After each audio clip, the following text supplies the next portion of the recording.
Good evening, everybody. Hi, good evening. My name is Dave Buckingham. This is going to be a very short announcement for those of you that are in the room. This is primarily for those of you that are watching on TV right now. And so the Water Reclamation Facility workshop is beginning now, but the first 30 minutes of this is an opportunity here in the Veterans Memorial Hall to walk around, to see some of the exhibits, to interact with staff. So for the next 30 minutes, we'll be doing that. So I encourage those of you that are in the room to interact with the staff that are here, and those of you that are watching on TV at home, if you're close to the Vets Hall, come on down and see some of the exhibits. Then at 6:30, we'll start with a short presentation followed by a question and answer period. That'll go from about 6:30 to 7:30. The presentation is maybe 5 to 10 minutes, and then a open dialogue question and answer. And then from 7:30 to 8 or to whenever, we'll open the exhibit area back up, have more one-on-one time with staff and questions and answers. So for those of you that are watching on TV, we'll be back live with the presentation at 6:30. Thanks very much.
That's the whole ranch.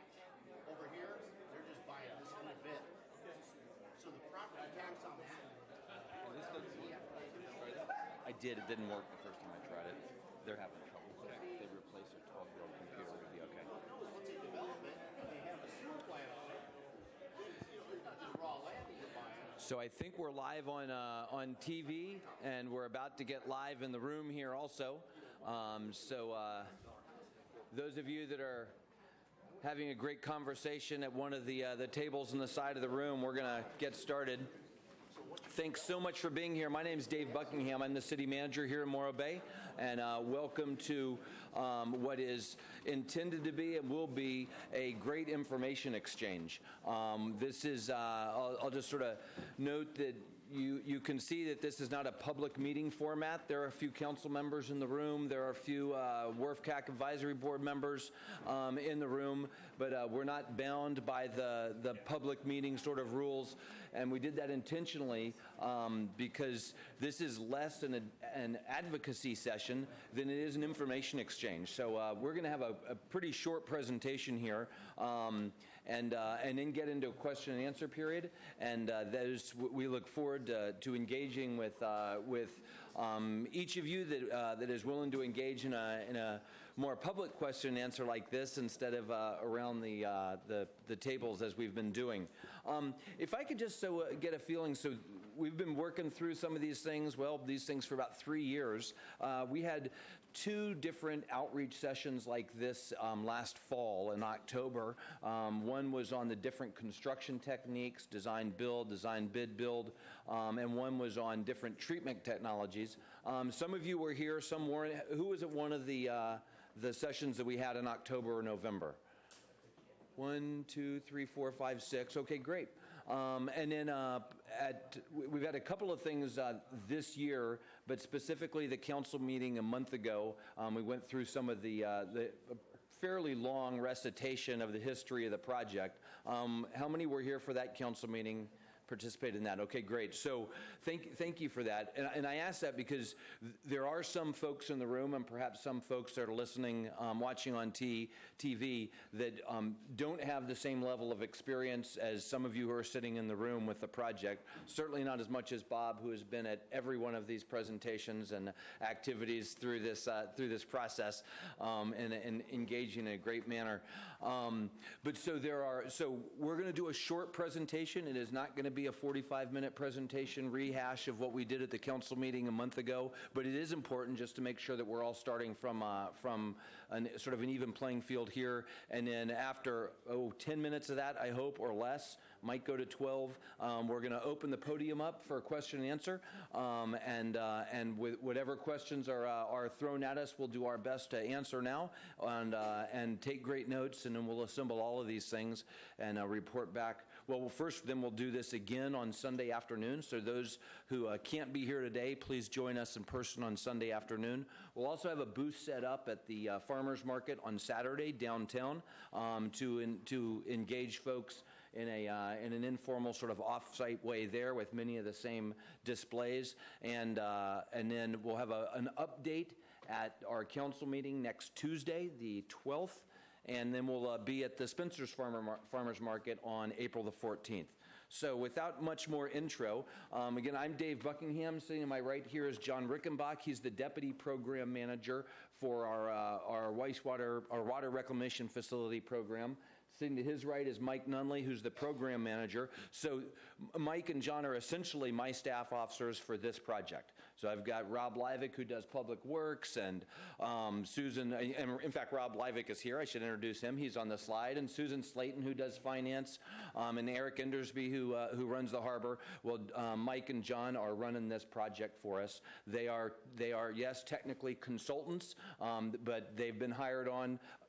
If we wanted to do this a little bit differently, we could have hired on full-time staff onto the city to do the role that they're doing. But since this is a reasonably short-lived project, we decided to hire on in a contract role. Brad Himkin is at the far end of the table. Brad is from Black & Veatch, who is our facility master planner.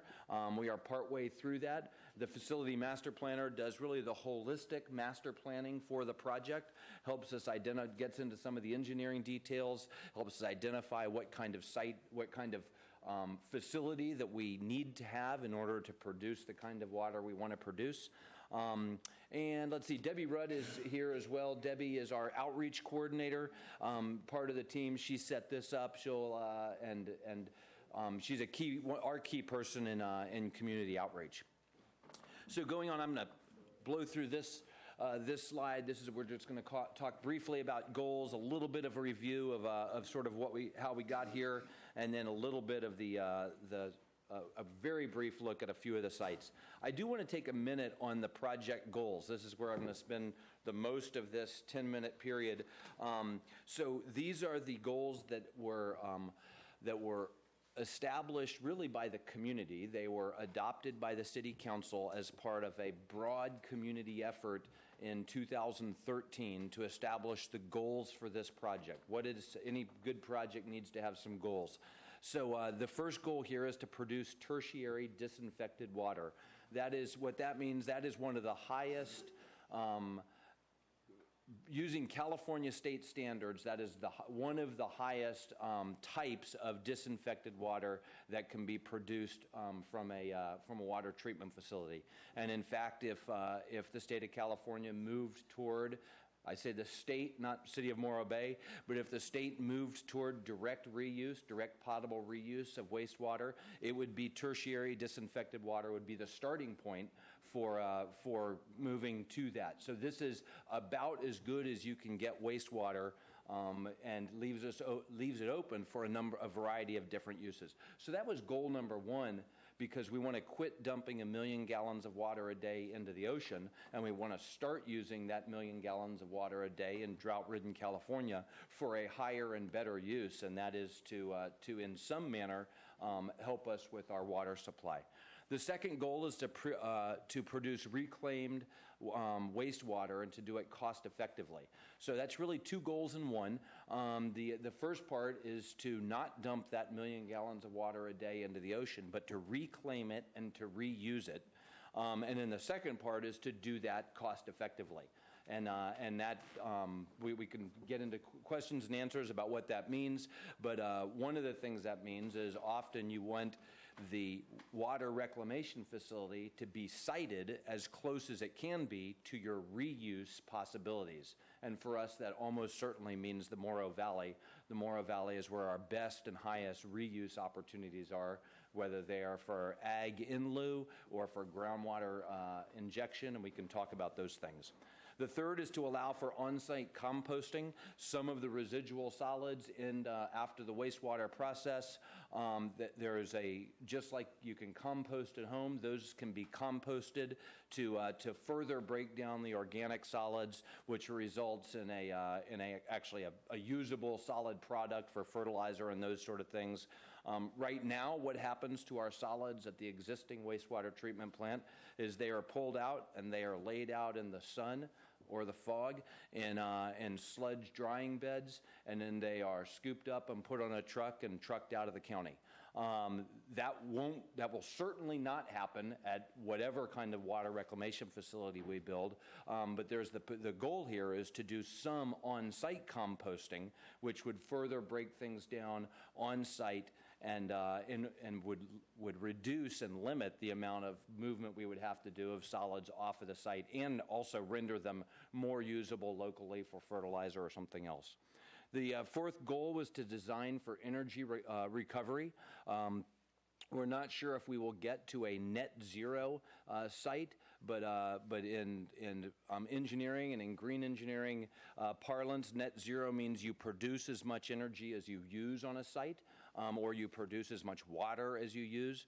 And so one of the goals here, and I'll say here that we may not reach perfection on every one of these goals. Some of them are extraordinarily important, and others are things that are goals, but as we go through the process, we may not reach. We're not sure yet what size of a solar array it would take, for example, to produce enough energy for this facility. But that is one of the goals, is to look at opportunities for energy recovery. The fifth one there is to design to treat for contaminants of emerging concern. When you and I use pharmaceuticals, what we're identifying now is some of those pharmaceuticals can go through our system, through the wastewater process, and end up in our groundwater because they weren't taken out during the treatment process. And so what this goal says is we have a goal of designing a facility that treats those contaminants of emerging concern so that we don't redeposit those into our let's say into our groundwater aquifer. And in fact, if we're intending to pull water out of our groundwater aquifer and use that for drinking water, we would have to treat it on one end or the other to get rid of those contaminants. Allowing for other municipal uses is another goal. Again, this is a good one to highlight. It's a goal. It's not necessarily a requirement. The existing wastewater treatment plant sits on 26 oceanfront acres. It also sits along with the city's corporation yard. The city's corp yard sits on under 1 acre of that site. But presuming that, we know we're going to move the wastewater treatment plant, and we would like to revitalize that 26 acres in order to use it for a more appropriate use right there on the ocean front. And if we do that, then we'll need a place to put a corporation yard. It doesn't have to end up where the where the water reclamation facility is, but allowing for that use is something that we would like to consider in this process. Next to last is ensure compatibility with neighboring land uses. That means wherever you put this, you want it to be compatible with the other things that are around it. Right now, you can make a pretty strong argument that our existing wastewater treatment plant which has the open sludge drying beds, is not very compatible with the high school that's about 200 feet away, or Lila Kaiser Park that's about 100 feet away. And what we want to do is build a facility that is compatible with wherever it goes. And as you've seen in some of the displays, the way facilities can be designed now, and we intend to, is a facility that fits in architecturally, fits in other ways, from odor and light and noise to whatever is compatible with its site. And last, the goal is to be operational in 5 years. We intended to be operational in February of 2021. It looks like it'll be May of 2021 now, as we work through this pause and select a site. But as soon as we select a site, then we will be on a 5-year timeline to complete phase 1 of the project at that site. So this workshop, this is not really a full reset. We have been working hard for 3 years on this process, but we do want to listen to the community. There has been clearly significant concern exhibited by the community and residents of the Rigetti site. It is not a problem that there is concern. It's not, and that what we want to do is we want to listen to it. We want to understand. We want to communicate both directions. And our primary goal tonight is for us to listen and to be able to provide answers to some questions. We are building on a really substantial amount of work that's gone on over the past 3 years, and I'll touch on that briefly as we go forward. Bottom line, since about 2006, we've been looking to move the existing wastewater treatment plant. Since 2010, we've been focused, through 2010, they were focused on the existing site, and starting from January of 2013, we knew that we could no longer rebuild it on the existing site, and for 3 years now, we've been researching and studying a new site. Just as part of education, this is not directly related to the siting question, but this is a two-phased project. The first phase is to build the water reclamation facility to produce water or effluent of a high quality. And then the second phase is the reclamation part of that, the water reuse. Those two phases could actually happen together. And what we're doing right now is we're going through the water, we're about to start, once we have a site, the master reclamation plan that will help us determine what we're going to do with that reclaimed water. Are we going to stick it into the ground, into the aquifer, so we can pull it out in our wells and further purify it and use it? Are we going to provide it to farmers to do agriculture and do agriculture in lieu and essentially in exchange? We're going through that process now to determine what the highest and best use of that water is. And so that second phase, that reclamation phase, could go in about years 5, 6, and 7, or it could go right and be constructed right along with the main facility. I won't go in a lot of detail here. There's been a lot accomplished over the last couple of years. We researched very carefully 17 sites, narrowed that down to 7, identified that the Morrow Valley clearly has the best water reuse opportunities, and thus our focus was on the Morrow Valley. That process resulted in a selection of 2 sites, the Rancho Colina site and the Rigetti site as the 2 sites that were in the Morrow Valley that were potentially available, that had the best and were the top 2 sites selected by the city to move forward on. Importantly, we've also selected the treatment process, or at least narrowed down treatment processes. I'll actually just skip right forward to that we'll either be doing an MBR, or membrane bioreactor, or an SBR, a sequencing batch reactor process. That's a lot of sort of engineering stuff. What that really means is both of those can be done indoors in a completely enclosed facility, capturing gases and odors, and designed so from the outside it looks like almost whatever you want it to look like. Neither of those involves sludge drying beds, open air trickling filters, and the other outdoor processes that are associated, that we have at our old facility and that are associated with some new facilities. Sort of got through the first part of this, but a month ago, the City Council directed the staff to do a couple of the things. One was to do additional outreach like this, and one was to re-examine 4 sites, to look at the Rancho Colina site and the Rigetti site, to also look at the Tri-W site and the Chevron site, which had previously been investigated in significant depth, but to go back and look at those based on community input. So listening to the community and said, go back and take a look at those. Probably all of you have seen this. This is in the flyer that was mailed to all Morro Bay homes, post office boxes, and out-of-town property owners. What this shows is the 17 sites that were previously studied and narrows down on the 4 sites that are sort of immediate interest right now, and also puts that circle on the map, which is the Morro Valley area in general. One of the other things the council told us to do is to go take a fresh look at the whole Morro Valley, see if there's any new sites that have come available, property that was for sale that wasn't previous for sale, and so we did that, and I'll touch on that in a moment. Very briefly, we're 5 slides from the end. One on each of the sites that have been under consideration. Rancho Colina is about 8 acres just off of Highway 41. It's likely slightly more expensive than Rigetti. It is, there's 75 homes within 1,000 feet of that site, and it's very close to water reclamation opportunities. One concern with the site is it is higher up. Has high visibility from the highway, and one of the things that the Coastal Commission asked us to do was try to choose a site that was not visually obtrusive for anybody, including for those along Highway 41. The Rigetti site is a site that many of you are quite aware of. The entire site is 250 acres. We're looking at the 10 to 15 acres all the way down at the bottom where the barn and the few structures are. It is very similar from one respect to Rancho Colina in that it is immediately adjacent to Highway 41, 100 feet off the highway or less. It is lower down, though. It's not quite as visually prominent.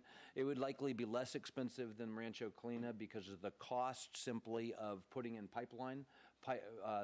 It's 3,500 feet closer to the city, closer to all of our existing infrastructure. It's also closer to our best reuse opportunities, which would likely be injecting the water into our groundwater aquifer to be able to reuse that again. There's 35 homes within 1,000 feet of the Rigetti site. I think that's all the things there. The Tri-W site and the Chevron site are both, frankly, very similar from one respect, and we went back over the last month and have re-examined both of those sites in some detail. As I said, there's been a 3-year process that looked at them in almost excruciating detail.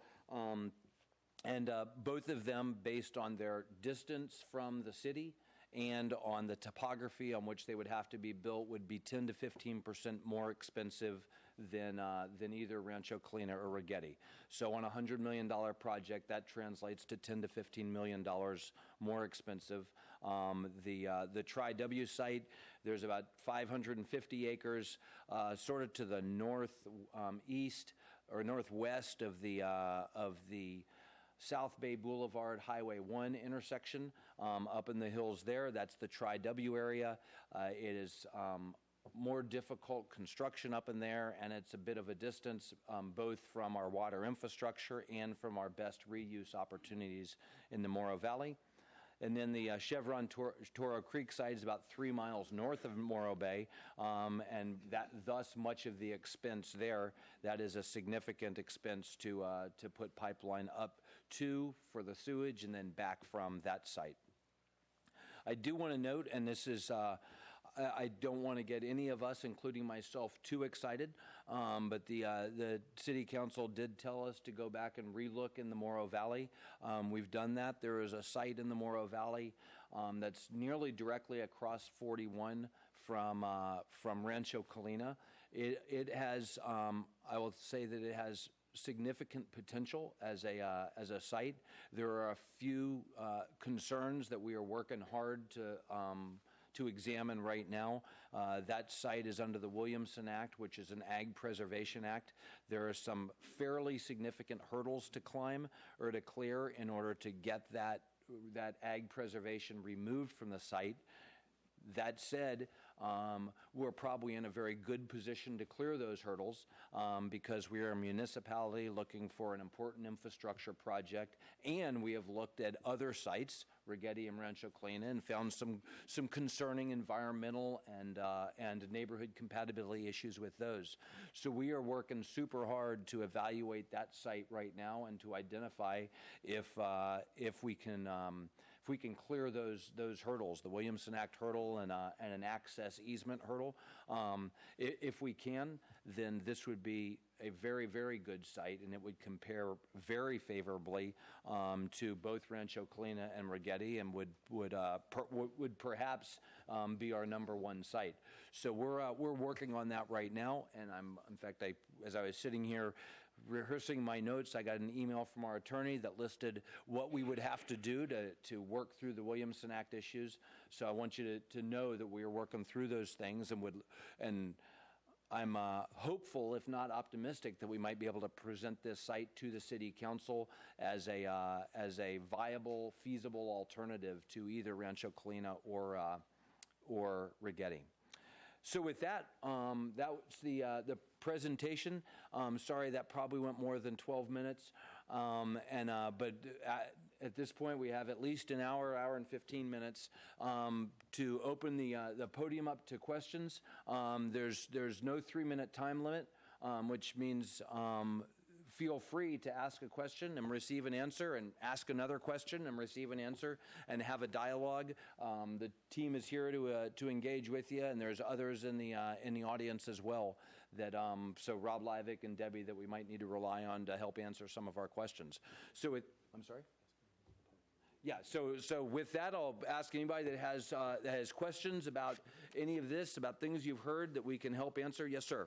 If you go to the podium, just because this is being televised and recorded, and we want to make sure that folks can hear.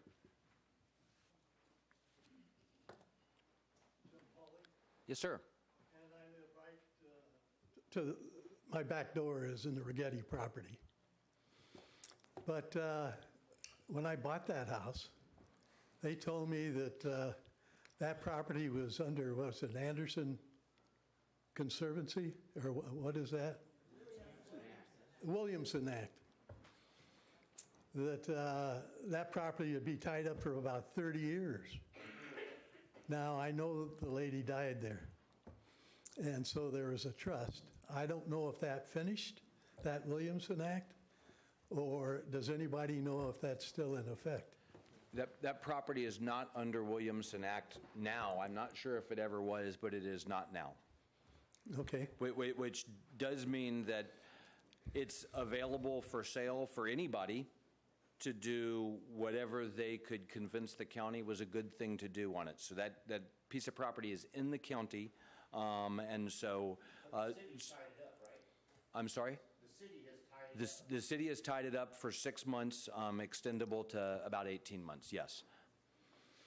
Okay, that's good news. The bad news, I don't want to see it on a Rigetti property.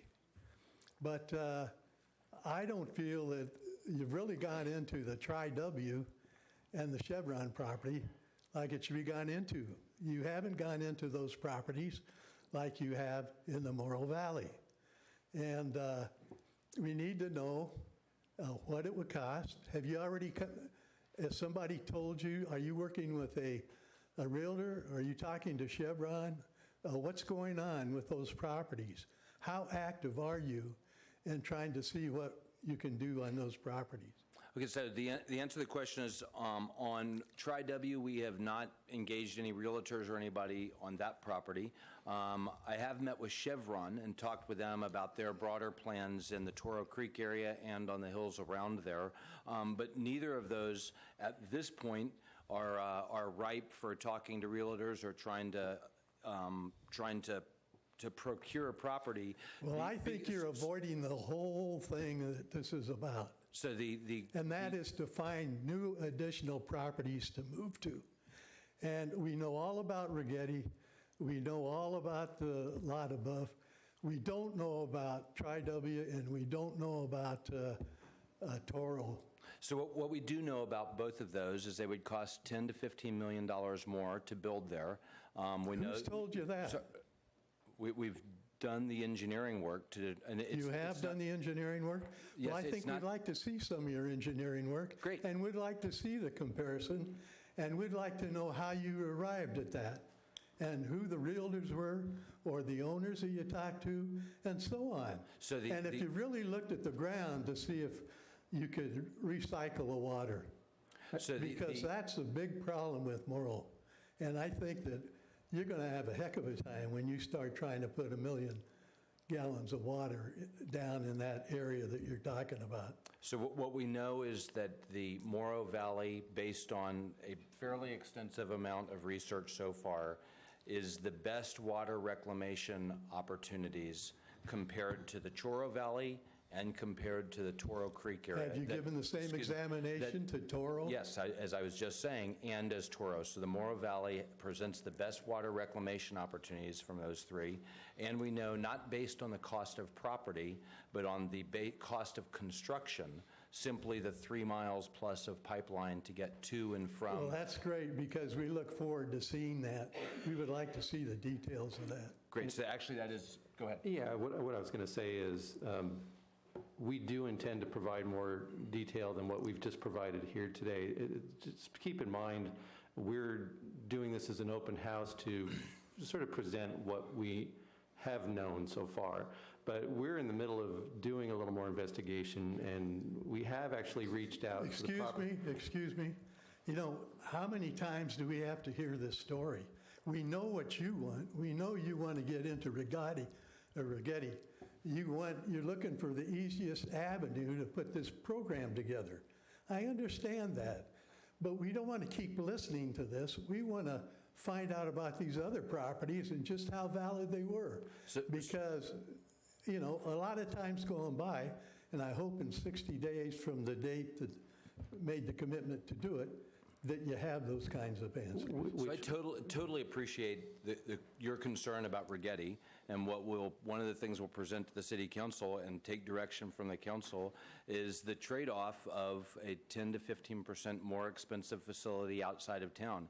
And that, if that's what all the citizens of Morro Bay want, then I'm sure the City Council will lean that way and tell us to go build a plant to examine Tri-W in more detail and Chevron, and to identify a place. But there's a balance here. There's a tension between the cost of the facility and what the ratepayers, all of us, are willing to take. We understand all that. Okay, so that's why those two sites were deselected during the process, was because of the expense at them, and because of the goal of having a cost-effective facility. I'm not so sure about that.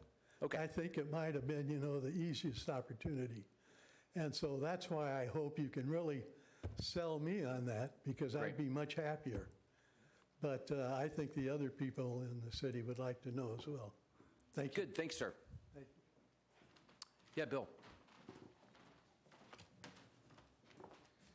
Hi, David, just kind of repeat what I talked to you about a little bit, but Please. I just was curious what happened or what's going on with the renegotiations with Cayucas on reestablishing some type of a partnership on building at the Toro Creek. Great. So thanks, and feel free to stay there, and we'll answer this one, and you can ask 5 more. Is awesome. This is really what we're looking for, is a great exchange of information. So the City Council directed. Well, actually, the City Council took upon itself the task of reestablishing contact with Cayucas.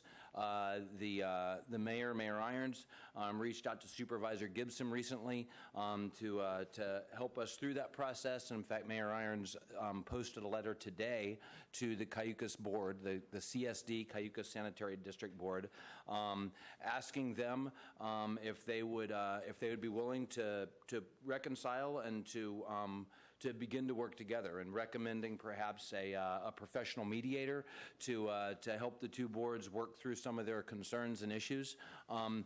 That's actually really important, regardless of whether the two communities were to build a regional combined wastewater treatment facility because we still operate the existing plant with them. We will be doing that for the next 5 years, and we need to decommission the existing plant along with them, and we'll need the outfall and they will need the outfall. So having a good, healthy working relationship with Cayucas is important, even if we don't build a joint plant. Mayor Iron's letter today I thought was very good, and I'm hopeful that the Cayucas board will respond and really the two boards can sit down and meet together and work through those things. I'll say the staff has already started doing that. We met with their staff this week. Fantastic.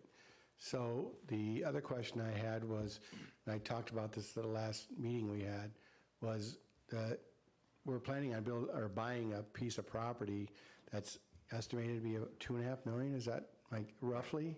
Yes. And so obviously there's property tax that's going to need to be paid on that. Why do we have to buy such a big piece of property? So we absolutely do not need 250 acres to build the water reclamation facility. We need perhaps 10 to 15, if that. The seller of that property is not willing to sell the 10 prime acres down at the bottom and not sell along with it the 240 hilly acres up at the top. So in order to purchase that land, we would need to buy the whole piece of property. We are focused on the 10 acres that are reasonably flat and close to Highway 41 as the potential construction site, and then the balance of we have no plans to do anything with the balance of the land. And in fact, one of the things the city council asked us to do is to come back at 60 days and to describe what we could do, what actions we could take to protect and preserve the 240 acres to make sure that nothing else happened on those. Got it. So the 240 acres that the city would own, we wouldn't do anything with it, but we're going to be paying property tax on all that property? The city would not have to pay property tax. They don't have to pay property tax? Okay.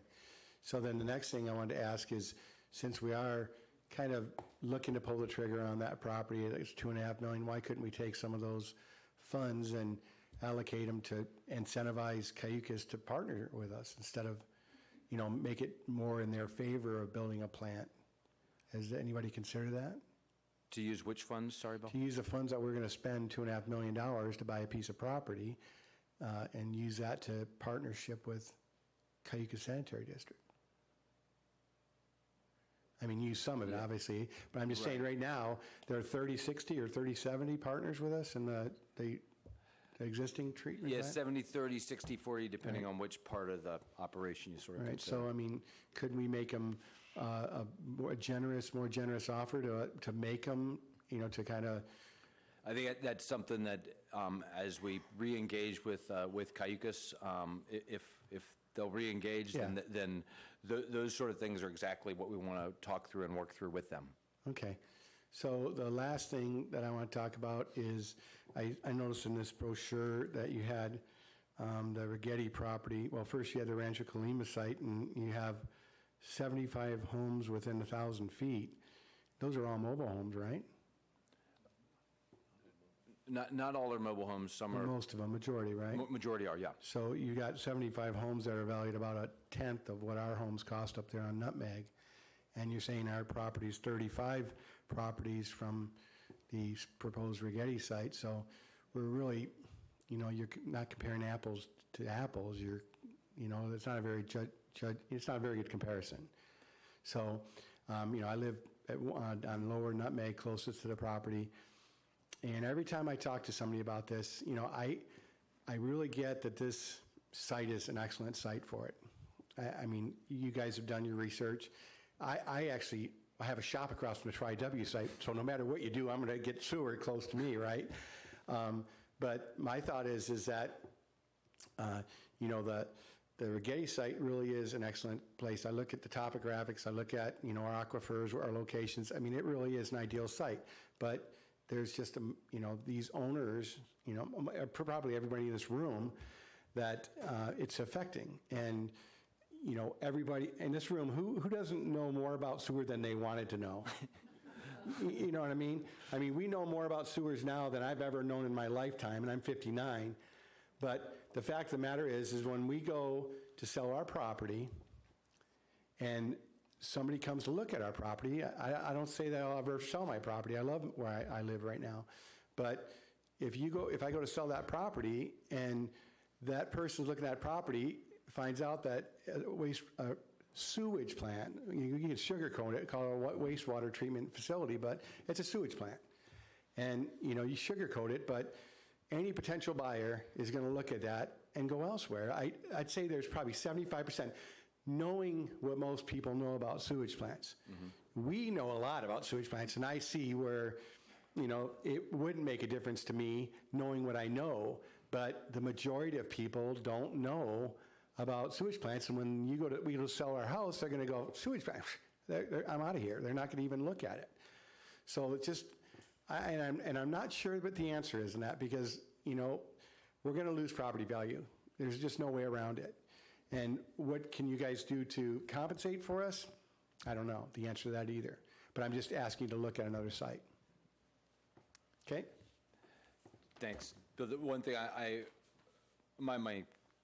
we can keep going if you'd like. I don't want to make a statement and not have you opportunity to respond. But we completely understand that impact on property values is a concern.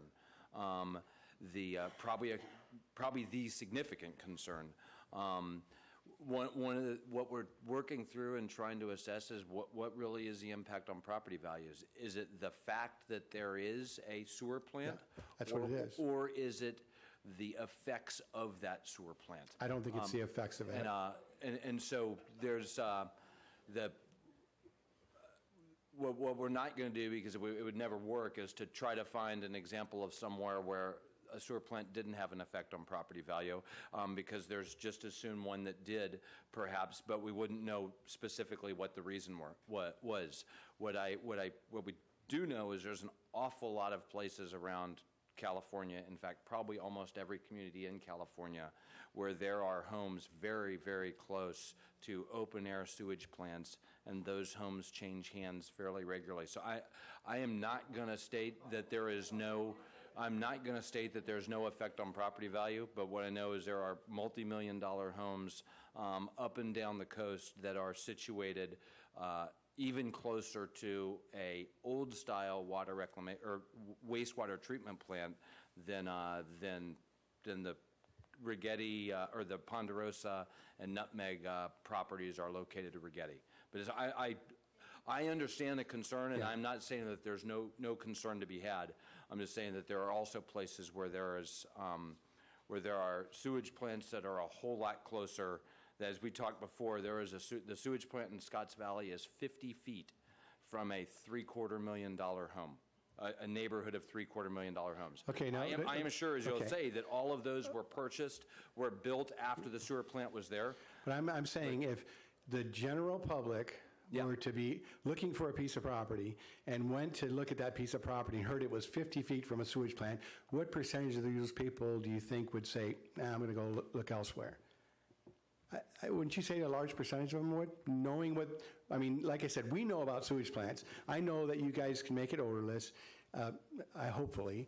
And then I also know you can conceal it to a point where it's actually great. I would pull up to some of these wastewater treatment plants I saw the examples of and go, wow, what is that? And want to explore it because it's just appealing. It looks appealing. And I know we can do that. There's no question in my mind. But like I said, there's a lot of us in this room that are sacrificing a potential sale of our home because of you putting a plant there. And my only question is look at other alternatives. I think we need to reestablish, communication with Cayucas and see if there's something we can do, partnership with them, use some of that money we're going to spend on the $2.5 million Rigetti property and incentivize them to join us in a joint partnership and build a plant on the Toro Creek plant, So, anyway. Fair enough. Thanks, Thank Bill. you, guys. Appreciate it. The way you might mitigate that Sir. is we get an appraisal on our properties before the plant's built, then another appraisal after it's built, and the city reimburses for that lot. Thanks. Sir? Good evening. Hi. My name's Cal Hewler. I'm not a resident of this city, but I do own property here, in fact, on Nutmeg. It's where Cuesta comes up onto Nutmeg, and I abut the Rigetti property.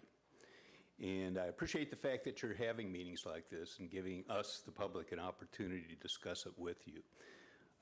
Several concerns. You've answered some of them.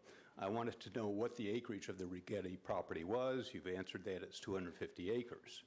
You've also answered my question concerning how much of the acreage is going to be used for the industrial purpose that it's intended for if you decide to go with that, which is the 10 to 15 acres.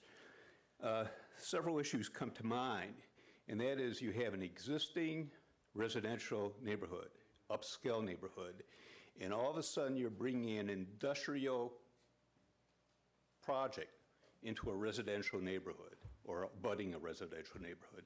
This is an issue because if you own property abutting an industrial area, it has to be full disclosure when you sell your property, if and when you do that. So it will affect your property values. It's just a given, and it's not in a positive way, it's a negative way. Also, since you have all that undeveloped acreage, that also can affect property values because that would have to be a disclosure also that the city owns that land, and what's the intended use of that acreage? Is it going to be more industrial? Is it going to be parkland? Is it going to be left fallow? Those questions have to be asked. So if I could, we did that a little bit before, if I could just address that specific concern. So one of the things the City Council asked us to do is to come back and describe what protections we could put into place as a city on the balance of that acreage in order to preserve it. And so that is something that we could do through this process. The City Council could direct through resolution, which would be a very weak way to do it, through ordinance, which would be a stronger way to do it, or we're researching what other, could we put the rest of it under Williamson Act? And so we're actively looking at what methods we could take to ensure that the balance of the property was preserved for either no use, fallow, or some other use that was not only acceptable, but maybe even requested by the residents. Well, that's a good thought. In fact, in Solvang, which I live close to, they had 17 acres there, and the city, working with the conservancy entity, have locked up that acreage so it will never be developed. And it's for passive use, meaning people can walk on it, but they can't develop it for, let's say, a park or a baseball field, et cetera. So we've talked with the Trust for Public Lands previously and in the last 2 weeks and discussed exactly that. So could we potentially enter an agreement with the Trust for Public Lands in which, after the city purchased the 250 acres, we effectively, again, these are things we are researching to bring to the council. These are not staff decisions, but if we purchased 250 acres, could we then sell 235 to the Trust for Public Lands in order to preserve that whole thing as protected land? That would be commendable. And so Becky from the Trust for Public Lands and I have talked a number of times on this. Right. That would be commendable if you would pursue that. But it finally comes down to the real issue, and that is the conflict between industrial use and residential. And here you have an existing residential area that you're intruding an industrial use on, and for sure it's going to impact those 35 homes that are in visual range of that. They'll always have to disclose that when they put it up for sale. And so it's just undeniable. Those people will be hurt. If there's an alternative site that doesn't impact upon an existing residential neighborhood, might be more expensive, but it would be the right thing to do. I don't think it was fair to the mobile home people to cite something that would destroy their view shed and their property values. And with the Rigetti property, it's the same deal. Fewer people are impacted, but they are impacted. So that period. That is a challenging question that the City Council will get to wrestle with And really the question is, how much more is the city willing to pay, which would be an effect on every ratepayer in the city, in order to move the facility what distance out of the city?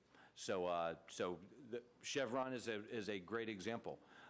Could we potentially build a plant at Chevron, pump our sewage 3 miles there, and pump the reclaimed water 3 miles back? We potentially could. It would likely cost $15 million more than to build at Rancho Colina, for example. And are all of the ratepayers in the city willing to pay that 15% more on their water and sewer bills? That's the tension that is why we're all sitting here, and that folks like Stu on the Water Reclamation Facility Advisory Committee, excuse me, sir, so I fully recognize that we all fully recognize that there are folks with homes closer who would like it to be moved away. There are also folks who are not as, who don't, whose their primary concern is the number 2 goal, which is cost effective. Yeah. Just one final thought. I've monopolized too much of the time as is. But if you look out a little further and say, well, what would be the development of that 250 acres that right now the city is looking to purchase, the Rigetti property? Well, that could be future home sites, and that would add to the tax base for the city multiple times. So moving further out and paying a little bit more now might be paying dividends in future tax revenues vis-a-vis the use of the Rigetti property for more residential housing. Just a thought. Thank you for your time. Thanks very much, Cal.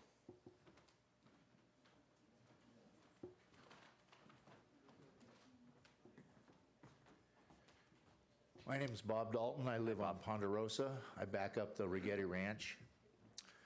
And my concerns mainly are, why is the advisory board and everybody not coming forth with the truth? Just like they said earlier, the Colina property with 75 homes. Let's be real. We all drive by that every day. Those are mobile homes and trailers and RVs. They do not pay property tax. If they don't like the smell of the sewer that you put in, they can put wheels under those and move them. We, on the other hand, have foundations under our property. Concrete foundations. We don't get to move. We don't get a choice.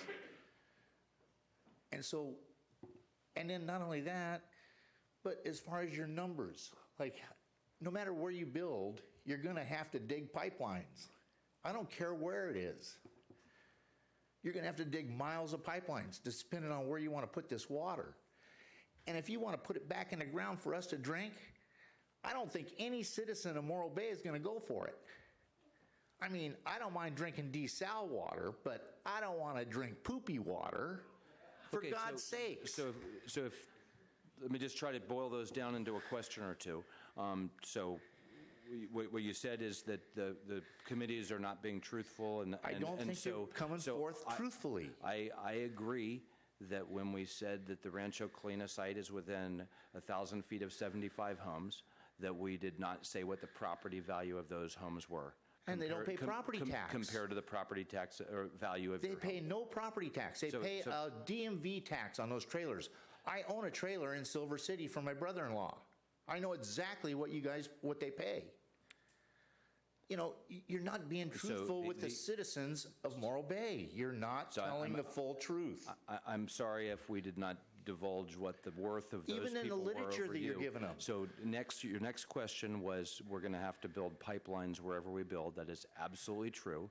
The question is, do we need to build a half-mile pipeline from essentially the intersection of 41 and Main, where all of our wastewater infrastructure goes through, up to Rancho Colina, or Rigetti, or a little bit further, 3,500 feet further to Rancho Colina, or 3 miles to Chevron. And so the length of the pipeline is a significant factor, both in the construction cost and in the operation cost. I totally agree with that. Okay, but I agree with that. I'm just saying, you guys aren't being truthful about the costs of it or anything. You're saying 15%. Well, 15% of what? 15% of $100 million, $15 million. Well, I mean, where'd you get 100 million? So we've done 3 years of research on this. We have a very clear cost estimate that we spent years working on, an engineering estimate of what the total cost of the project would be. The Phase 1 project is about $75 million. The Phase 2, which is the water reclamation piece, is $25 million. I mean, they're doing one in Los Osos right now. You guys should know exactly what everything costs. You should be able to present us, you should be able to present the citizens of Morro Bay with a cost analysis of what it costs to go from Toro Creek, what it costs to go from Rigetti, So, sir, what it costs to go from, I mean, So actually, it's simple math. You're exactly right, and in fact, we presented it to the citizens of Morro Bay in November, October of 2014. Well, I never got anything. We're here every other Tuesday night. We also recently updated those for this planning effort, and those are the ones that we looked at over at that table a little bit earlier, the site options under consideration. Right. So we took the numbers that we'd originally developed in the options reports that we did back in 2013, and we updated those based on the latest information to kind of show relatively what the different costs were, main differences being pipeline costs. And so we do have those back there if you want to take a look at those. And those are, we're going to come back to council with those and kind of give a little better explanation, but we are trying to put this information together so folks can make those decisions. Right. I have a question. Are they on the Morro Bay site online, those costs? They are. Are they published? The options report has the original versions of these, and we're going to bring these to council in May as part of an update, the latest versions. So we've put kind of drafts together for these presentations today just to talk about them, but they're based on the original reports we did in 2013, and those are on I mean, really, the relative numbers haven't changed much since we did the Chevron analysis, the Rigetti analysis, the Morro Valley analysis, and the Tri-W analysis in those reports. So if I go to the website, I can see those numbers? Yes, if you look for I believe it's called the 2013 options report, you'll see those. And are you including the property value, the property that you pay for, the amount of land you're buying? We have a contingency applied to all of these that covers items like that. When you're talking about a $70 to $100 million program, then that, whether you're paying $500,000 here or $2 million there, at this level of analysis is Irrelevant? It's hard to nail it down. It's hard to nail it down relative to the other unknowns. Not irrelevant at all. Not but irrelevant. My other concern is, I came from a little town called San Clemente, and that's exactly what we had as ranch land in our backyard. And then eventually, the ranchers sold out, and the city bought it all. And now there's future slums there. You can't get parking down by the beach. There's no towel space. And I'm afraid that that's what you guys will do, even though you say you're not gonna, because you've already kind of not told us 100% of everything. So we're here trying to tell you 100% of whatever you ask. And I feel that that's what's going to happen is you're going to build this sewer plant, and you're going to build a yard, and you're going to build a reclamation center. You're going to build whatever you want, because once you annex it to the city, you don't follow the same rules the rest of us have to follow. And then if you want to sell off to developers so that they can build low-income housing and condominiums, we're screwed as far as us that own property, that bought property faithfully here in town. So that's exactly why the city council gave us very clear guidance to come back. Yeah, with but that's what I'm saying. With the different options that we could put into place. You guys say you're not going to do it, but it happened in San Clemente. Why wouldn't it happen in Morro Bay? So frankly, the alternative is to leave that 250 acres for sale, where anybody in the world could come in and buy it. It's ranch land. It's pristine ranch land. The county's not going to let anybody but you build a sewer. So if the county won't let anybody develop it, I'm sure that the city of Morro Bay would not let anybody develop it. The city of Morro Bay doesn't play by the same rules as the rest of us.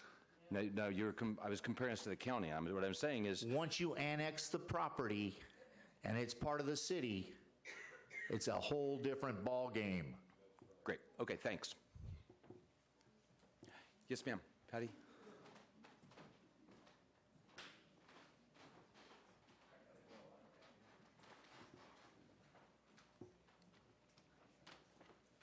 Hi, I'm Patty. I live up on Nutmeg.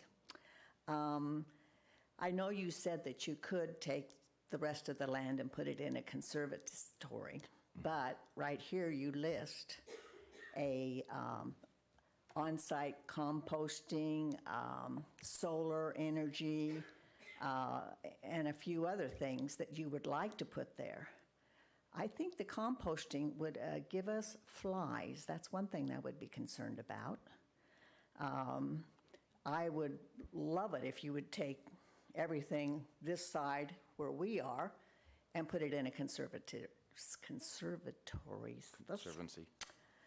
But I don't know if you will do that. That would allay some of my concerns. Let me ask Mike or John just to address the on-site composting and what that looks like, how that works, if the city were to do it. Yeah, so the history of that was one of the original community goals that came out of the workshops a couple years ago. In meetings that we had with the Citizens Advisory Committee and also with council, the discussions turned more into the working with regional haulers and regional businesses to come get that sludge from us, and then they go compost it, because that's a way more cost-effective way to go. So that was the latest, the last discussions that we had with WRF and also with City Council were going that route. The idea that you'd have a composting operation, a few hundred feet from a residential neighborhood just wouldn't make a whole lot of sense. We just wouldn't see that. It's actually a great example of each of these goals are goals, and each of them comes into contact with real life. And I would say the same is true for solar. I am very confident that the city is not going to put in 100 acres of solar in order to power a plant. That is, it's clear to me. And so so it's a worthy goal to try to recover energy. But as we go through this very important and good process of figuring out what's best for the city, what's best for the communities near it, that on-site composting has already sort of fallen away, and the city has identified perhaps a better way to address that based on who we are and where we are. The same is likely true for some component of the energy component. Go ahead. I'm sorry. And there are other places we could do the solar. We've got some of the, try whatever land that's ours. That might be able to be used. It's hidden and on the other side. One of my comments is that when you drive down the road, you look at the beautiful ocean, and then you look up the hill, and yes, there's houses up there, but above that, there's beautiful ranch land. And it's my understanding that the Coastal Commission does have some say on the property up to, 2 miles from the ocean. Mm-hmm. So I would think that the Coastal Commission would be interested in our concerns, and it would be great if we could reach a understanding and not have to go that route, but we're very concerned, and we would probably try and talk to the Coastal Commission to keep you from developing anything that's within their sphere of influence. That area certainly is within Coastal's sphere of influence, and in fact, we've worked with Coastal on both of these sites, Rancho Colina and Rigetti. I would say that I would agree with you. They are another fail-safe, that there's not going to be a neighborhood and condominiums on top of the Rigetti property or on top of any hilltop in this whole region. So I'm very confident to state that I know it's not the city's intent, nor even if the city wanted to do it, would the Coastal Commission allow us to build a residential community up on the top of that site. It would kind of spoil the look of our quaint fishing village. Well, and I'm excited about the other site you brought up, that might be a possibility too. Great. Thank you. Thank you, ma'am.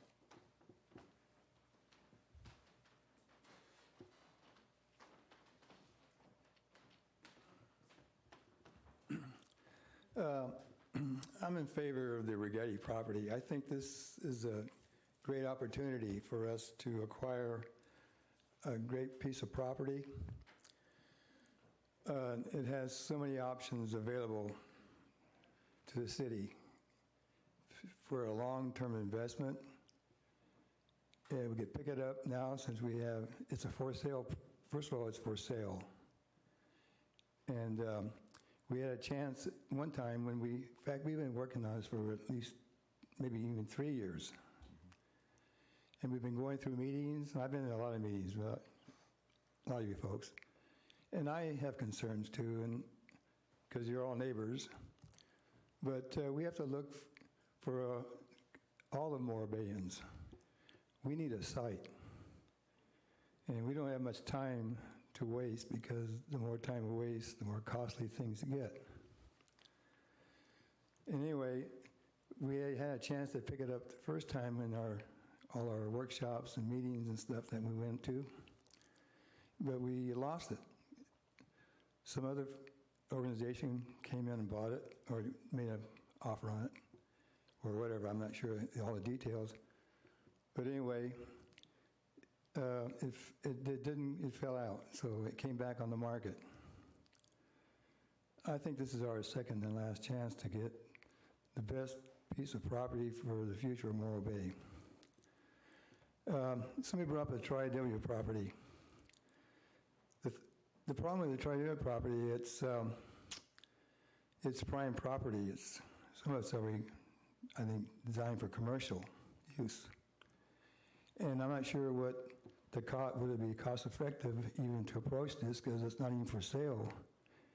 And as soon as you approach somebody that has something for sale, they're going to ask a premium price, I assume. I would. Anyway, that was considered, but with everything in consideration, we came back to Rancho Colino and Regretti. And when negotiations, well, I don't know what happened, but when we couldn't come together with Rancho Colino, then Regretti came up, and we went ahead and thought this would be the best deal. Anyway, as far as property values in Morro Bay, I've lived here a long time. I've never seen property values go down. All my friends and people are dying to move here, and they're trying to buy property. There's not much property available. Anyway, I think as long as I've been here it's been over almost 43 years, no matter where you live in Morro Bay, property has gone up, because people are just flocking to come here. Everybody I talk to, you live in Morro Bay? God, I wish I could buy something in Morro Bay. I can't even buy it. But anyway, I'm concerned for everybody, and I know you have concerns, but I think we could build a facility in that area that would be compatible to all, visually, environmentally, cost-wise. I just see so much more options there than I do any other facility, any other site that's available. And time is of the essence. We don't want to be like Los Osos, because they started 42 years ago when I was here, and they were told to build a sewer plant. And they delayed and fought. We don't need it. We don't need it. We don't need it. 40 years later, they needed it. And now, the expenses and the cost has gone to the roof. We don't want to be in that situation. We can talk this thing out. I'm sure we can agree to disagree on certain things. But I'm optimistic. I would never sell my house in Morro Bay, ever. I wish I did sell some property a while back. I wish I kept it. Thank you. Thanks, Bob. So one thing is he's coming up. It's come up a couple of times. Come on up, sir. Is that Bob mentioned something about perhaps overpaying for a piece of property. Just so everybody knows that the city cannot pay more than appraised value for any piece of property. So that's one of the processes that we'll go through, is to get an appraisal on any piece of property, and then we are bound by law not to pay more than appraised value. Yes, sir. Hi there. I just had a quick question. The buildings, you say it's all going to be enclosed.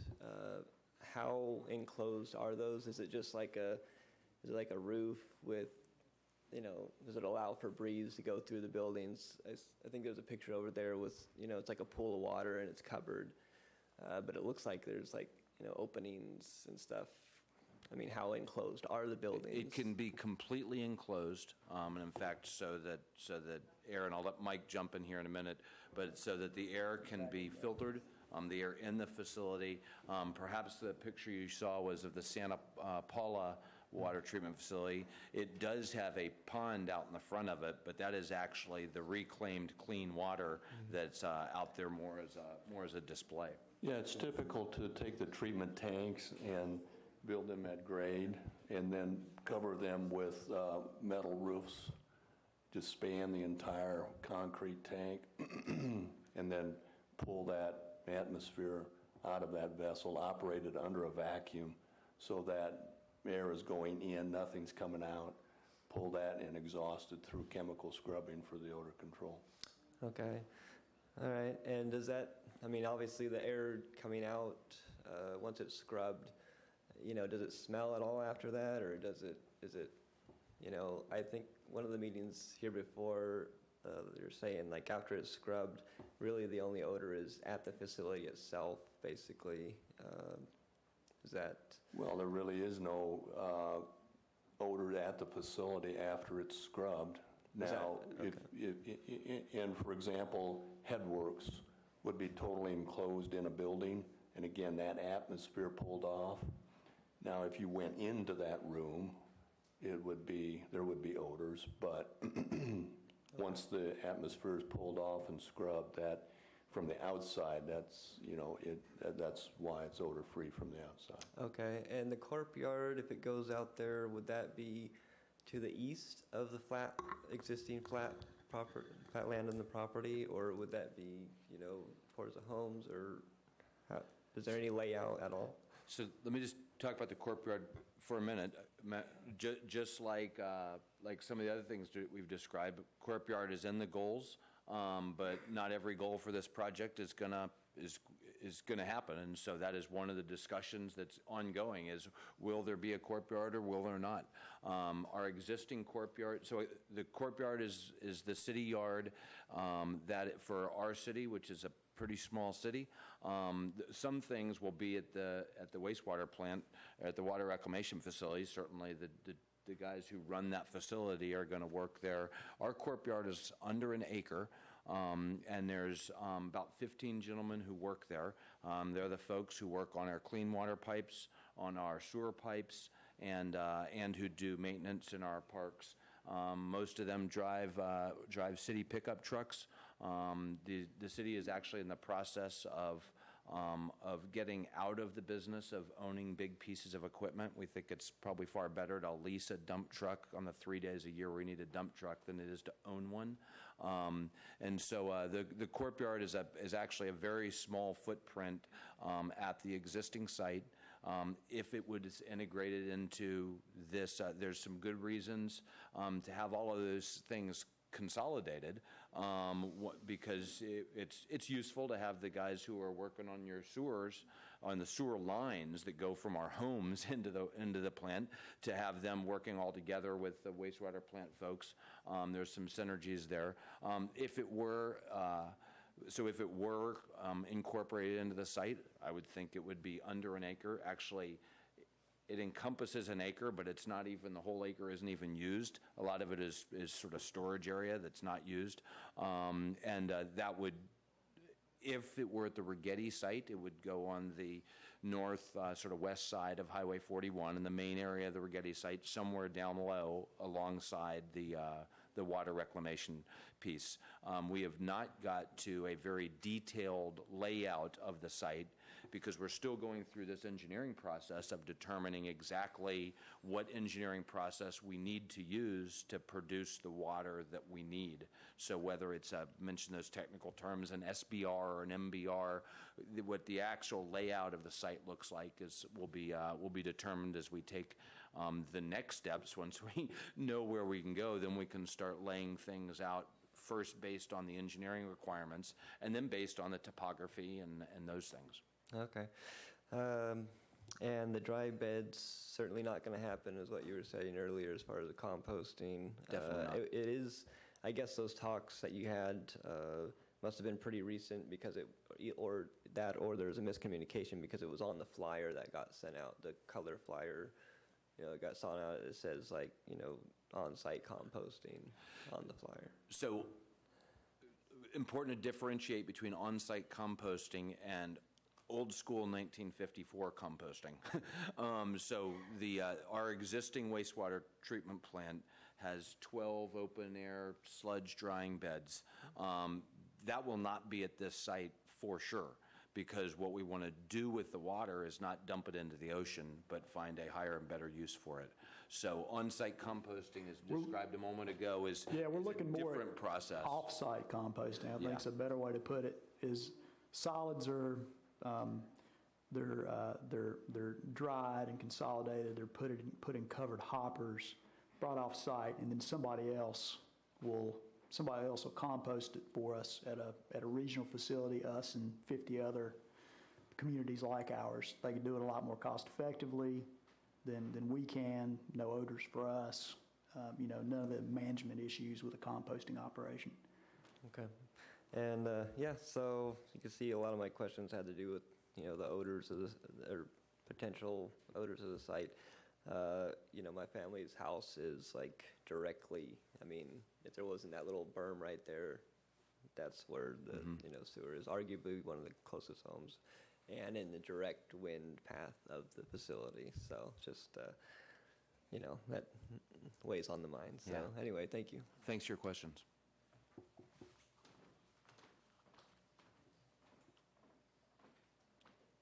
Other questions? Tina?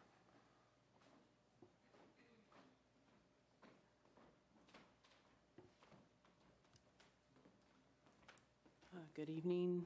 Tina Metzger, Nutmeg Avenue. I guess what I want defined is, what is the project? Just seems to be really in flux. Can you tell me what is the project? So I'll take a stab at it sort of holistically and let one of these guys do the engineering thing. The project is to decommission the existing wastewater treatment plant that dumps 1 million gallons of water a day into the ocean, and to build a new water reclamation facility that will treat our wastewater and treat it to the highest possible standard, and then reuse that wastewater in some manner. And Any other industrial uses? So there's no other industrial use planned for the site. We've discussed the courtyard. If that's an industrial use, then that is those are the only things that are contemplated for the site. What I've heard kind of conveyed from council too is in past meetings, and the city manager can correct me if I go astray here, but the goal is build a water reclamation facility. There are other goals that council's looked at, things like the corporation yard. We talked about energy recovery and solar panels and that sort of thing. But the main goal is the water reclamation facility. If there are other opportunities at a site to do those other things, meaning it's compatible with the neighborhood, compatible with the community, cost effective, makes sense, that sort of thing, they'll entertain it. But it's really the goal is build a water reclamation facility. And at what point do you decide that? Council tells us. Decide what? What the other uses that will be on the site? After purchase, during the EIR, before purchase? I think in this process that we're going through right now. So the council could say, make a decision to build a WRF, a water reclamation facility at Rigetti, and to choose now not to put a courtyard at Rigetti, and to choose now to protect the balance of the acreage in some sort of a conservancy. And let's also be clear, as with any project, you have to go through the CEQA process before you come to a decision on approving a project. So what's being considered, as with any other project, a house or a subdivision or a commercial center, you start with an idea, and you study it in an environmental impact report if it's a big project, and you get public testimony, and at the end of that process, a decision is made, yes or no, and if it's yes, what are the components that are part of that project that are approved or not? It's no different with this. So you start out with a laundry list of things to study, to put in a facility master plan, to study in an EIR, and at the end of that, the council says, great, we'll do it all, or no, we just want to do this one component and stay with the narrow range of things to do that meet our goals, the primary goal in this case being the water reclamation facility, and then that's how it goes. So yes, it is not fully defined because we're not there yet. That's really the truth. And what about household toxic waste? Will that be at the site? No. And how can we ensure that? I mean, I hear a lot of things coming and going. So there's no household toxic waste at the existing site, and the city isn't in the business. Yeah, there is a household waste receiving station. Oh, I'm sorry. But if that's something you're concerned about, that's something to convey to council.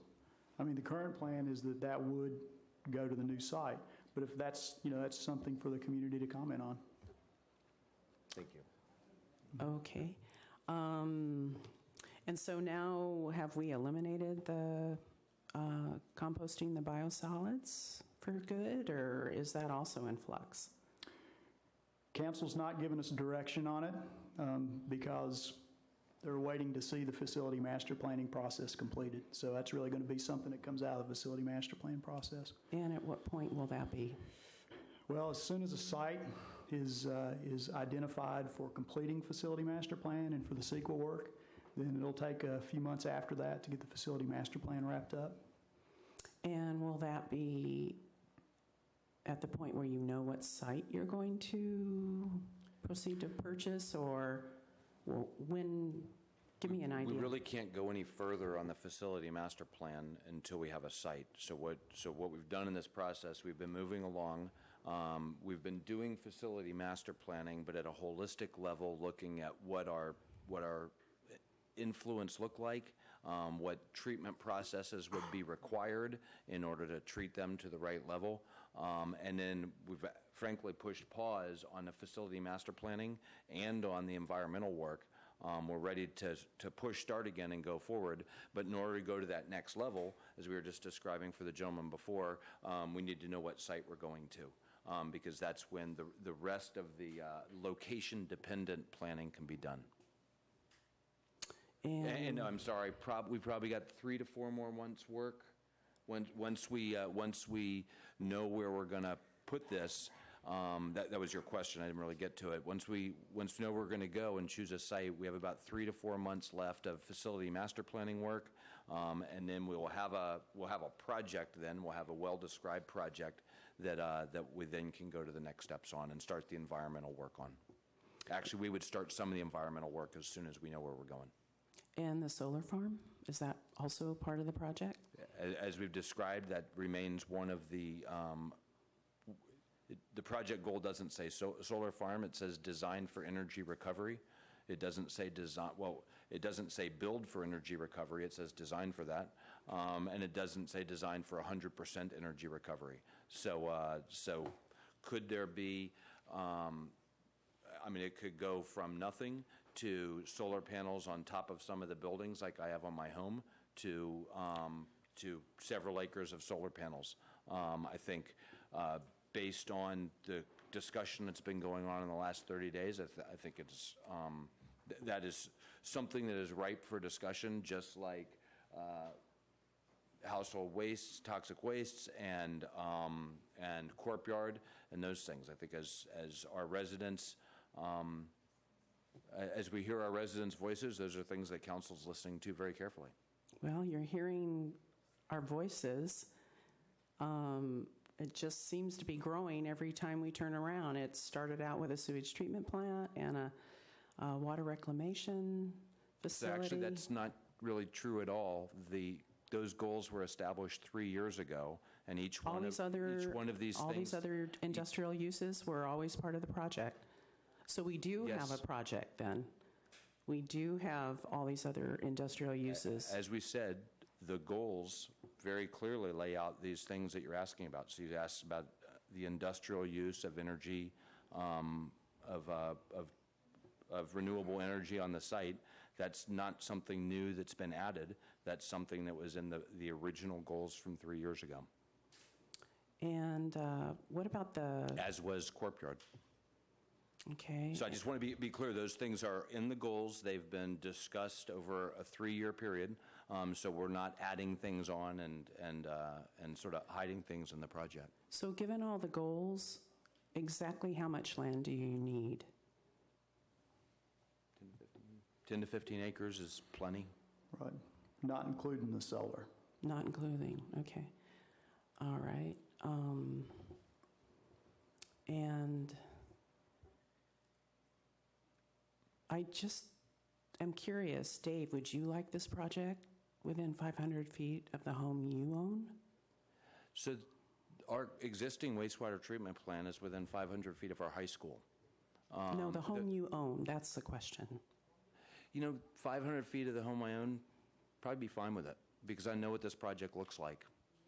Solar panels, So let me be clear that when I said that, the basic water reclamation facility is something that is within 500 feet of many, many, many homes in California. We're going to build something that has the lowest possible impact on its neighbors. I agree with you. If the project was to put in 10 to 15 acres of a water reclamation facility and 235 acres of solar panels, I wouldn't want that near my home. I don't think that's what this project is. But so when I think about what I suspect this project will look like when we go through this process, I think it's going to look something like that Santa Paula project that actually looks pretty nice from the outside, that is fully contained, that treats the gases, that has very little noise and light influence.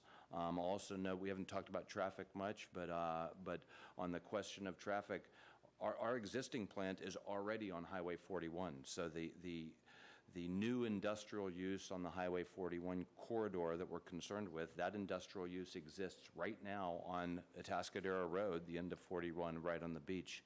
So whatever traffic, so there would be no new 41 traffic really created by this plant. Right now it goes on the Atascadero Road portion of 41 up to the intersection of 41 and Main.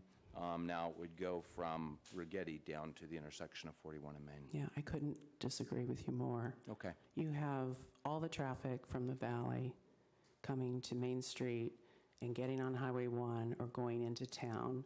Very little of that traffic goes on Atascadero Road from Highway 1 to the beach. So to compare and say the two are equal is completely wrong. There would be a lot more traffic. I was describing the traffic created by the facility, not the traffic that's already there. And actually, if we I am describing the traffic that would be caused by this project if you put it at Rigetti. So that isn't a true statement. I lost you at traffic from the valley is traffic associated with the project. That's just what I'm having trouble with. The majority of the traffic coming into Morro Bay and leaving Morro Bay goes from 41 West onto Main Street or Highway 1. Right. The existing plant is located at the beach there on Atascadero Road. Right. So there is a big difference. Yeah, just to clarify some numbers, and I understand what you're saying. Our rough estimate on trip generation from the water reclamation facility is something like 50 or 60 trips per day. The current traffic on Highway 41 from Main Street toward Atascadero is about 7,000 to 8,000 trips per day. So that roughly is a little under 1% of the total traffic. So yeah, there would be an increase on that segment. That's different than what would be close to the beach. That's true. That's very different. Very different. So back to my question, Dave, you wouldn't mind this project within 500 feet of your home that you own? You'd be fine with this? I think I would, yeah. Okay. Yeah. John, how about you? You would be okay with it? And Mike, how about you? Yes. Really? And the gentleman on the end, how would you feel about this industrial site changing from prime ag land to this project? I'd be okay. You would, okay.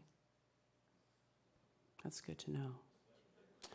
That means that you can't really empathize with us, can you? And how we feel about this project.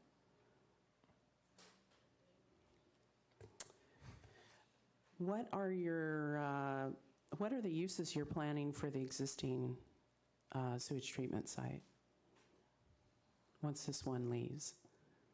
Oh, the existing site? Yeah, what do you want to put there? I think the question is, what do we as a community want to see on 26 acres of oceanfront?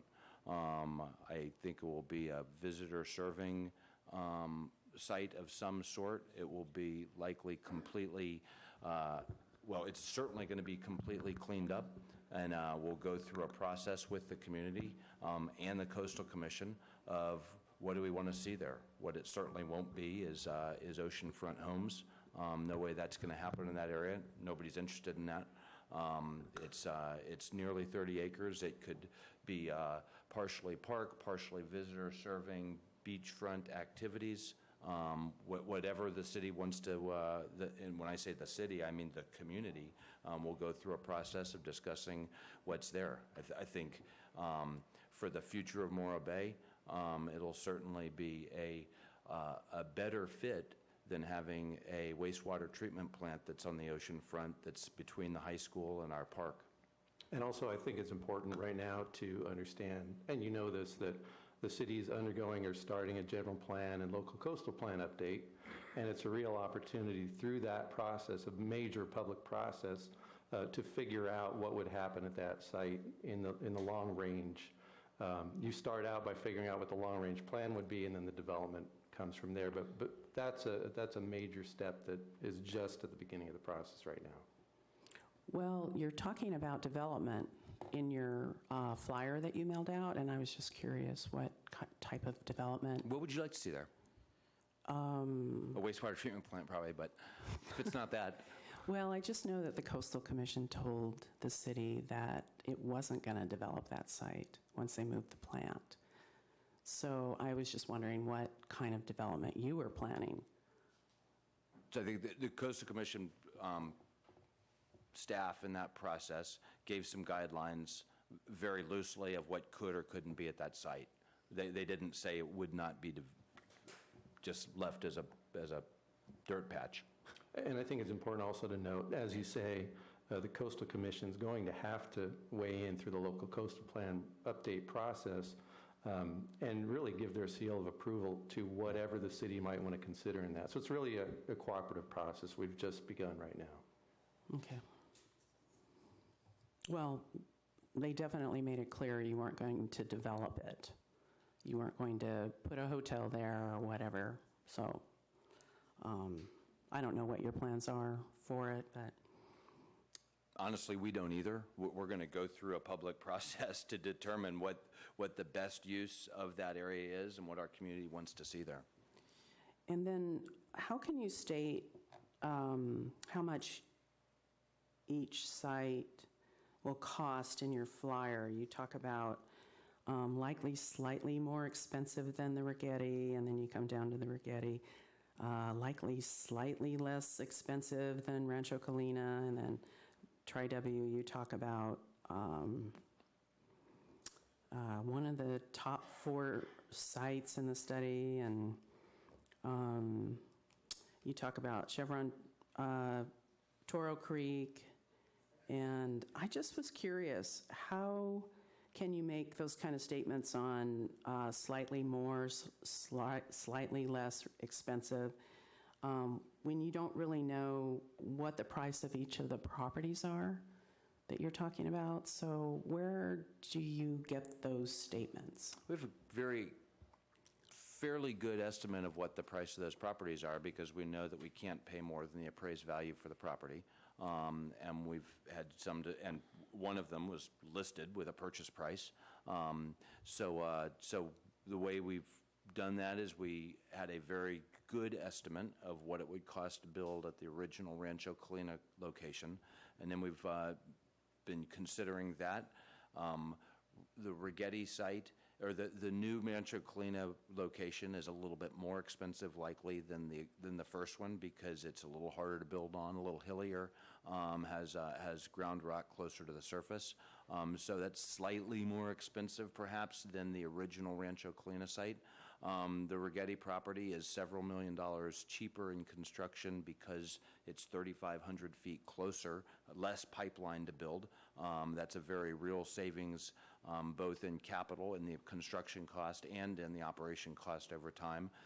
But the price to acquire the land is more expensive. Those two things are probably a wash. So the cost of acquiring the land is likely about the same as the cost of building the pipeline. But over time, the energy required and the maintenance required on that savings of 3,500 feet of pipelines is where we say that Rigetti will be slightly less expensive. And then on. How much is that land for sale for? No one will say. How much are they asking for Rigetti? $2.4 million, I believe, is the right number. Thank you. Yes, ma'am. And so everybody knows what the city did on the Rigetti property is when we determined that we may well need an alternative to, actually, that we might need to activate the alternative. So that the city really has had Rancho Colina and Rigetti as near equal sites for about 2 years. We went through the first process. Those two bubbled to the surface as near equal sites. And it's important in this process, as we go through the CEQA process, the California Environmental Quality Act, to have robust alternatives to compare against. So both of those, you can almost consider that Rancho Colina was 1A and Rigetti was 1B, and those were the two alternatives that we were looking at as we went through the process, because the Coastal Commission and others are going to want to see that robust alternative comparison. When we started to have concerns with some concerns with Rancho Colina and started looking more closely at Rigetti. We wanted to make sure that we had a site, and Rigetti was for sale. We were confident Mr. McIlvain and his kindness was not going to sell Rancho Colina sort of out from under us, but we did want to make sure that we had an option to purchase the Rigetti property. So we paid $25,000 to take that property off the market for 6 months. And then that allows us to do our fatal flaws analysis, of which this is part of. We're discovering whether Rigetti has a fatal flaw based on neighborhood compatibility. And after 6 months, we have an option to put down $100,000 on that property, and that would go against the purchase price. That buys us another 400 days, thank you. And that 400 days is designed to get us through the environmental review process because it is not appropriate for the city to purchase a piece of property outright for this kind of facility before we've gone through the environmental review process, because that would be an indicator that we'd made a firm decision, which is not a wise thing to do before you've finished your environmental review. You put down $100,000, that sounds like a pretty firm commitment to me. I completely agree, and we would not do that unless we were confident that there were no fatal flaws, that it was geologically, biologically, culturally, and neighborhood compatibility-wise the right project to do, or where we wanted to go, and then we'd be quite confident that we would then make it through the environmental review process and identify what mitigating things that we had in that. Excuse me, Tina, I don't mean to interrupt. How much were they asking for Rancho Colina? Again, We don't know. We were in negotiation with Mr. McIlvain. The negotiations would not have got to that phase, and actually, it's really not a negotiation with Mr. McIlvain on how much we would pay for it. It's a negotiation with whatever state licensed appraiser appraises that property. So again, what a contract like this would look like is that the city would agree to pay the appraised value for the 8 or 10 acres that the city would purchase. The city is by law not allowed to pay more than that. But that doesn't tell us what the appraised value is. Steve, any idea what appraisal would be for 10 acres there?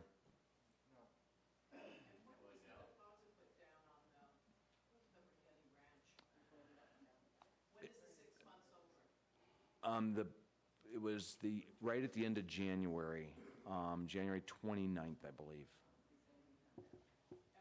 No, you're exactly right. It was before, that was a property negotiation, and it's normally not wise to do property negotiations in a public meeting. So the city went through a negotiation and secured an option to purchase that property. And then 8 days later, inform the public about it at a public meeting. What about the Tri-W property? How much is that appraised at? It's not for sale, and it's not for sale, and we haven't done the research on how much the property would cost. And again, the most important thing is frankly, the property acquisition is not nearly as significant in the case of either Chevron or Tri-W as the increased costs of building at those sites. The real cost is building 3 miles of pipeline to and from Chevron. That would be the real cost differential, not whatever it would cost to acquire a piece of property at Chevron. We really need to keep our questions here at the microphone because we have folks who are watching on TV. Yes, Were Tina? there other potential buyers on Rigetti? I have no idea. Then why did you put all that money down? So that we had a place to build a water reclamation facility. And so have you already pretty much made the decision?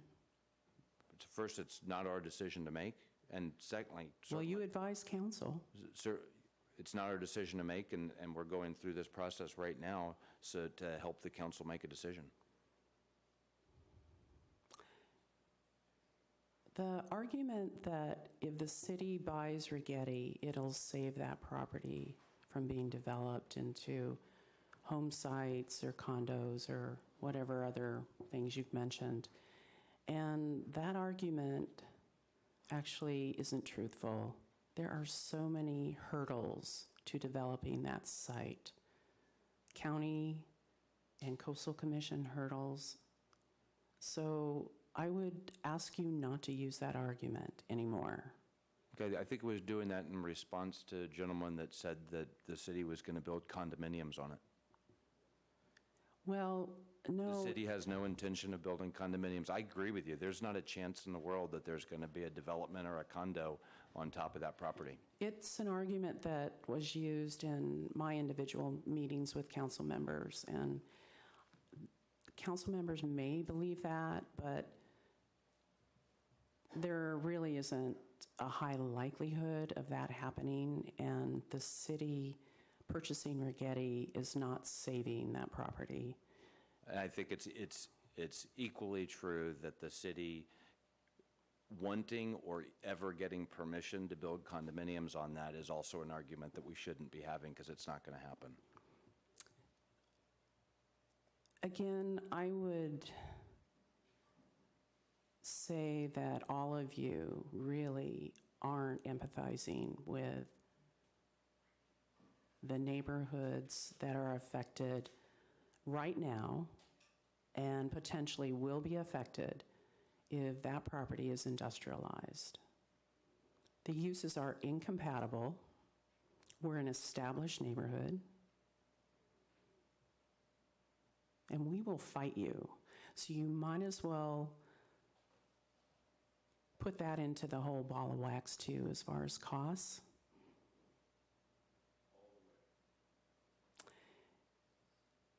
And I want you to take seriously what a poor planning situation you are creating if you do proceed with the Rigetti property. It flies in the face of every planning standard. You are putting an industrial site right next to R1 residential, existing. So guess I am asking you'd you. prefer us to keep it next to the high school and the public park? I'm just saying Is that- Rigetti so- is not your site. That's all I'm saying here. And I think, as we talked earlier, that council's going to go through a challenging process to weigh your concerns from your property there with the concerns of all of the 10,000 residents of Morro Bay who have other concerns such as cost. The city could certainly build a facility that's 4 or 5 miles out of town, and if the facility wants to pay the significantly increased cost to do that, that is a broad city decision that that I won't make, but the council will get to make. Thank you. Thank you. Please, questions?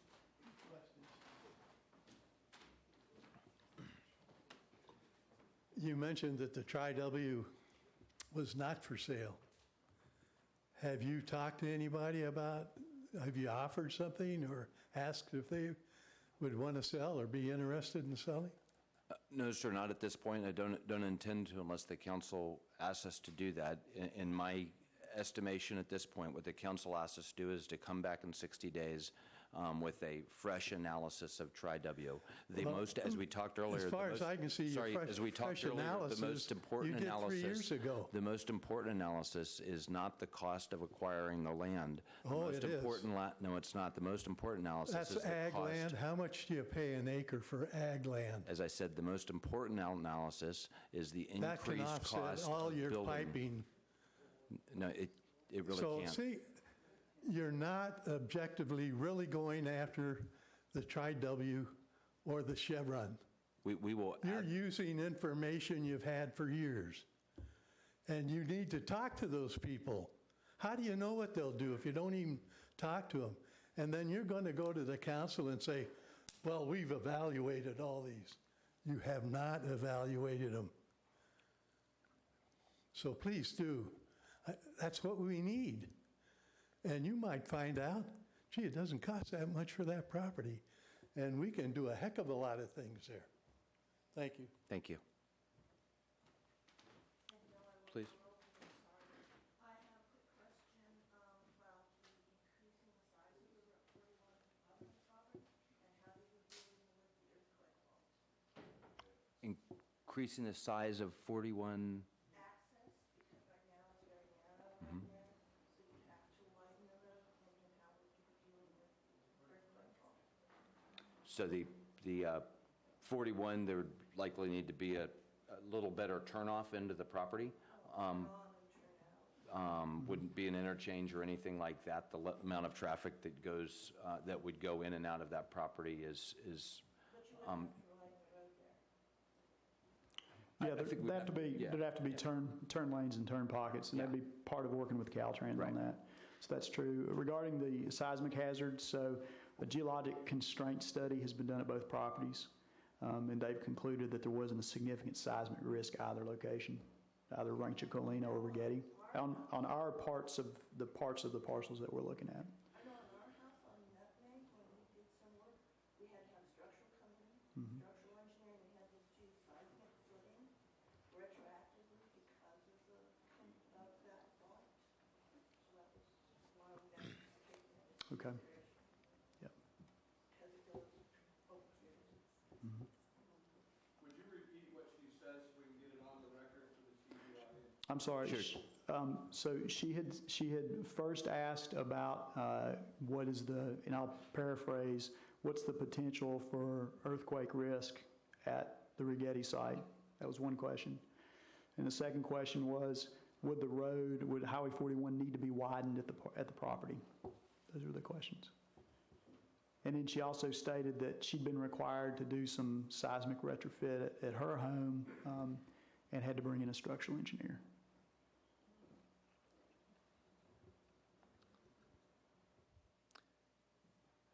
Great. Any other questions? Yes, ma'am? So the question was, why does the corporation yard have to be at this facility? It doesn't have to be there. I think it is very likely that we'll not want the corporation yard essentially in its current location in the middle of the existing 26-acre oceanfront site, because there's a much better use for that would serve visitors and residents than having a corporation yard there. So if it did not go at the water reclamation facility, wherever that ends up going, then the city would need to find an alternate site for that somewhere around town. The existing corp yard too is basically it's past its useful life. Yeah. It needs to be replaced. So it needs to be replaced somewhere. And the thought is, if we're going to have staff and that sort of thing at the water reclamation facility, that the thought has been it's worth analyzing that as a location also for the corp yard. As I just said, we would need to find a location for it somewhere else, and that's not even close to insurmountable. That's easily doable. Costs some money, but we just have to find a place. There's not a good currently owned city property, but we could likely find an alternate place for the corporation yard. What about where it is now? I'm sorry? What about the corporation yard just staying where it is now? That doesn't have to move with the sewer plant, does it? No, as I said, would certainly be a possibility, but that site is I mean, the ocean front is not a great place for a corp yard either. So there's probably better things that that residents and visitors would like to do. What is the plan? There is a reason you want to move the corporate yard too, because there's something big that you have planned. So as I said before, we don't have a plan. What we know is that there will be about 26 acres that is available for some better use than a water treatment plant and a corporation yard, if in fact we think that things near the ocean front should be visitor serving and those things. So that the Coastal Commission will likely give us some input on that as well.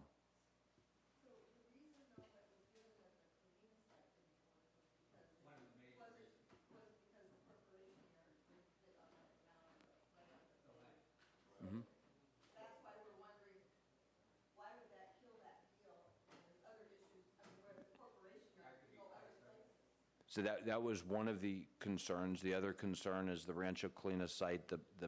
The construction of the site available for construction originally was the lower, flatter 8 or so acres. It is now the higher, hillier 8 acres closer to the Rancho Colina mobile home park. So one of the major concerns is construction cost on that higher, hillier portion. A second is visibility. The Coastal Commission specifically asked us to work to limit negative visibility on the Highway 41 corridor, and that would sit up higher on that sort of hill. And a third issue was a corp yard. So the corp yard was not the only concern. It was one of probably 3. But, and I again, as with all of we've talked about 2 or 3 different goals, maybe 4 tonight, that there's give and take in those goals. The corp yard is certainly give and take there. Energy, solar, whatever, there's certainly give and take there. Organic compost or on-site composting. So this is and maybe there's give and take on cost effective too. I mean, that's the most, that's the one that's the one that makes Tri-W or Chevron the most, that's the one that most significantly affects them negatively is the cost of piping and then building outside of town. When you say outside of town, Reggae is outside of town. Well, I'm sorry, further outside of town. So the fact is that every 1,000 feet that we further, essentially, if every 1,000 feet away from the intersection of 41 Main is a fairly significant construction cost number and operations and maintenance number over the 30 to 50-year life of the plant. So the most cost-effective thing would be to apologize to Cayucas for our hubris and take them back into the program with us as equal partners rather than paying customers.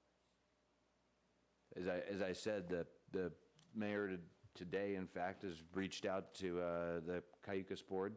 I'll also say that as Mike mentioned in a previous meeting, 20 or 30 years ago, when nobody cared about water, it was made more sense to consolidate facilities like this and build bigger facilities. Now, when communities are very concerned about reclaiming and reusing water, there are much better arguments, and we're seeing a lot of acceptance from regulatory agencies on having decentralized, smaller facilities that are placed in the highest, in the best place to reuse that water. And that's why we're focused on the Morro Valley, is that's the best place to reuse our water. Maybe one more question. Is it a question, Bob? I'll make it quick. We've been working with Cayucas for years, and it's not all our fault, really, because we wanted them to come with us, but I think they want to go on their own. Besides, the partnership is not even. We had a lot of problems because they had a certain percent, we had a certain percent, and there was fighting and disagreements going all the time. So we asked them to join us, but they're the ones that opt out. I was at the meeting at Cayucas, and we were there to discuss it, and they made a decision and said we are deciding to go on our own. And that's the last I heard.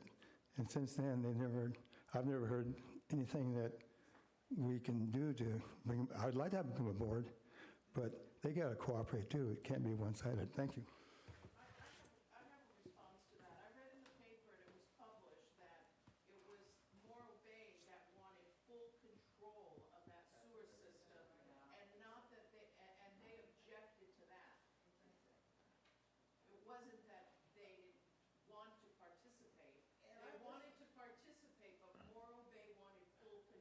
So we were actually, I was actually there. We were broadly in the process of working together and talking about a future facility. We are in the process of essentially a negotiation with a future partner. Morro Bay was concerned entered that negotiation concerned about having a 50-50 governance structure when Morro Bay ratepayers were actually paying 70% of the, or responsible for 70% of the facility. And we were concerned of putting our ratepayers in a position where they had a 70% use, but only a 50% control, and might be able to be forced to do, or more likely not able to do things we wanted to do without the ability to have a equal share of governance that was equal to our contribution to the cost, which would have been about 70%. We were very early in that process of negotiation. We had actually talked at staff level with other ways that we could achieve, and we were in the middle of listening to Cayucas to see what their desires and concerns were. And it was at that point, when we were still in the middle of a negotiation, that they voted to withdraw from the project, or at least suspend working together. And that's.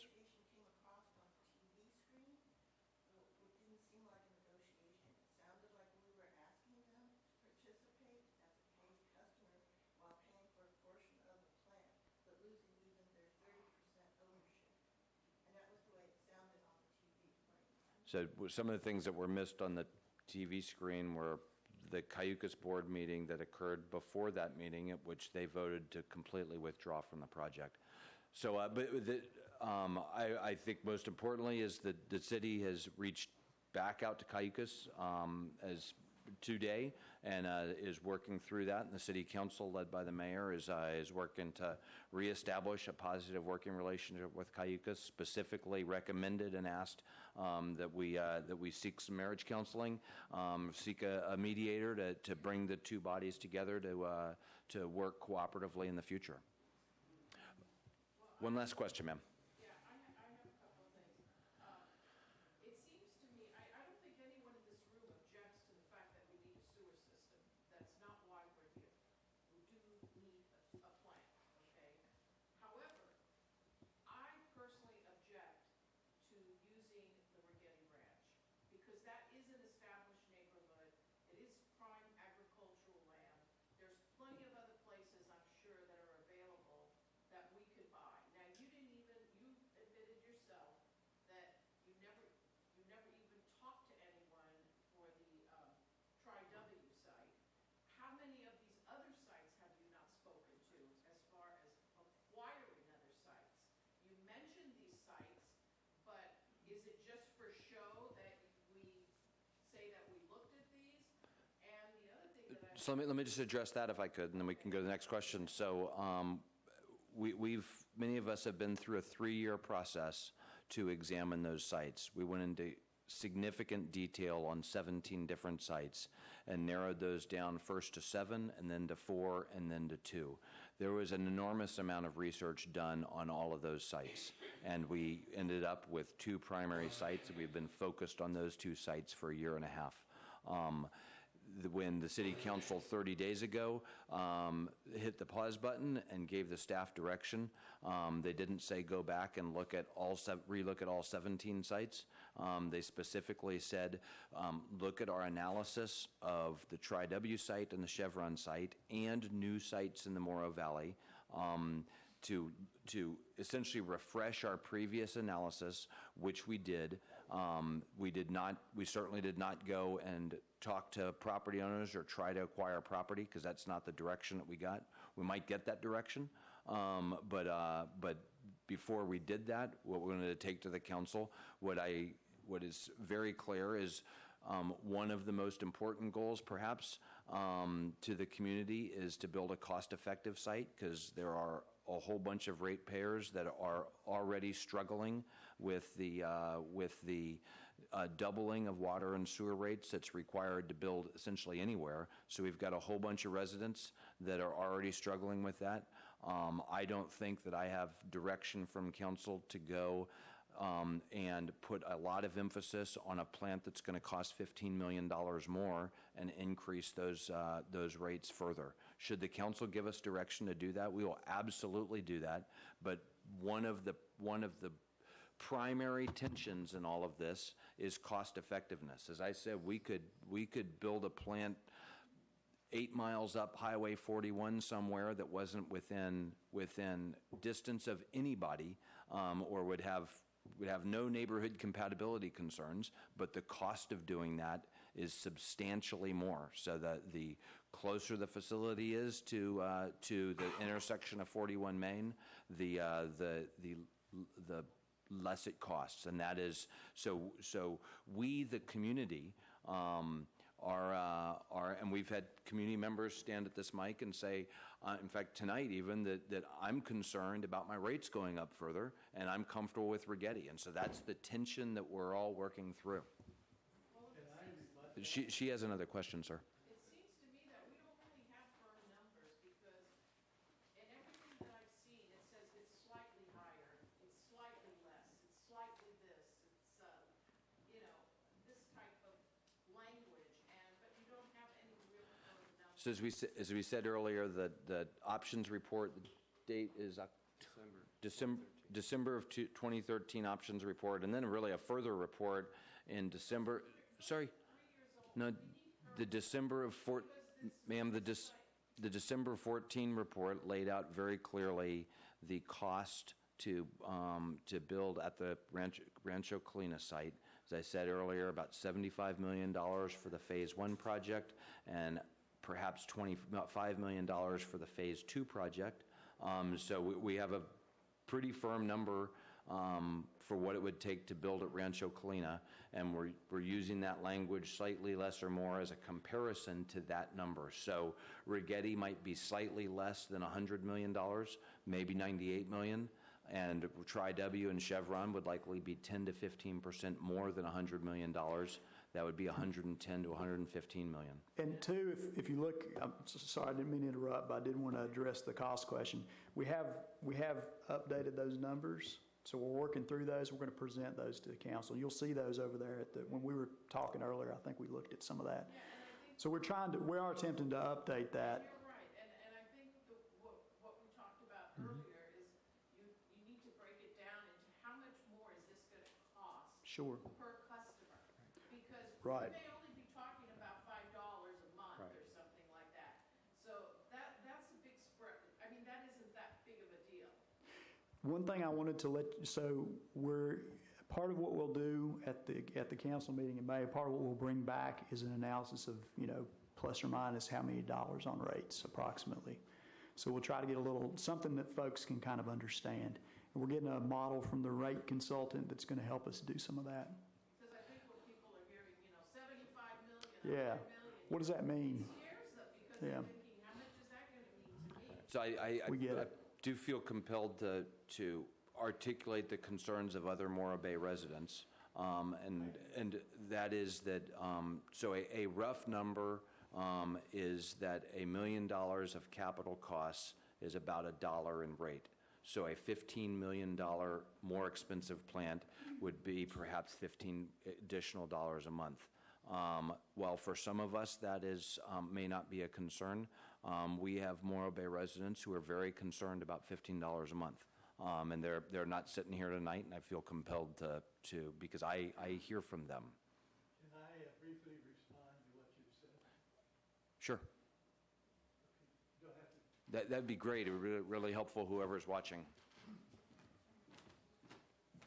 Boy, you were perfectly honest in what you said a little bit ago, where you said that, you've put the Tri-W and Chevron kind of like, well, we're going to look at these other things, but then we'll look a little bit there, but because we've got this old news that we can use, and it's going to cost you 15% more.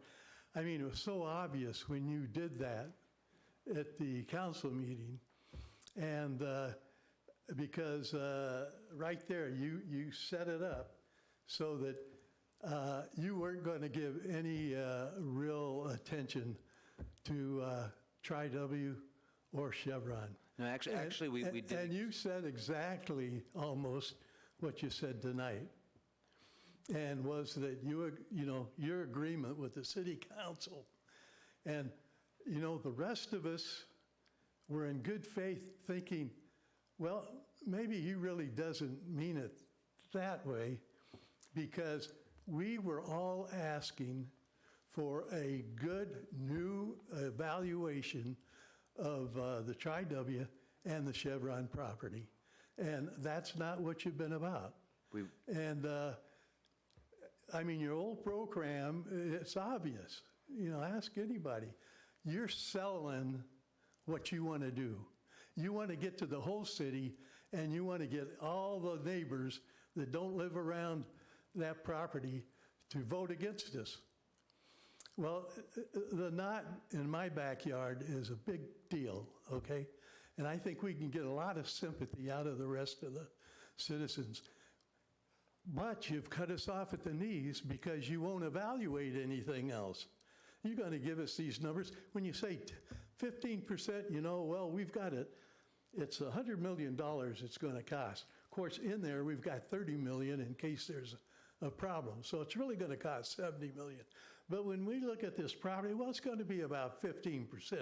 And then it's going to have, but you don't even know what the property's going to cost, and you're telling me already it's going to cost so much more. And you can have that piping, and piping's not that expensive. And ranch land is not that expensive either. So I say you're selling us out. You've already sold us out. I'm sorry, this is not personal, but this is a matter of business. You have sold us out. So I've said my bit. Thank you.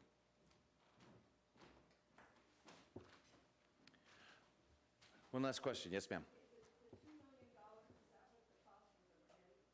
2.4. So that was going to be the same cost as doing the La Colina. Why would we buy all of that property?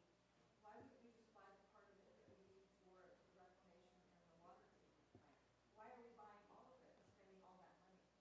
Unless we're planning to sell it. Because the property isn't for sale in pieces. It's for sale as one.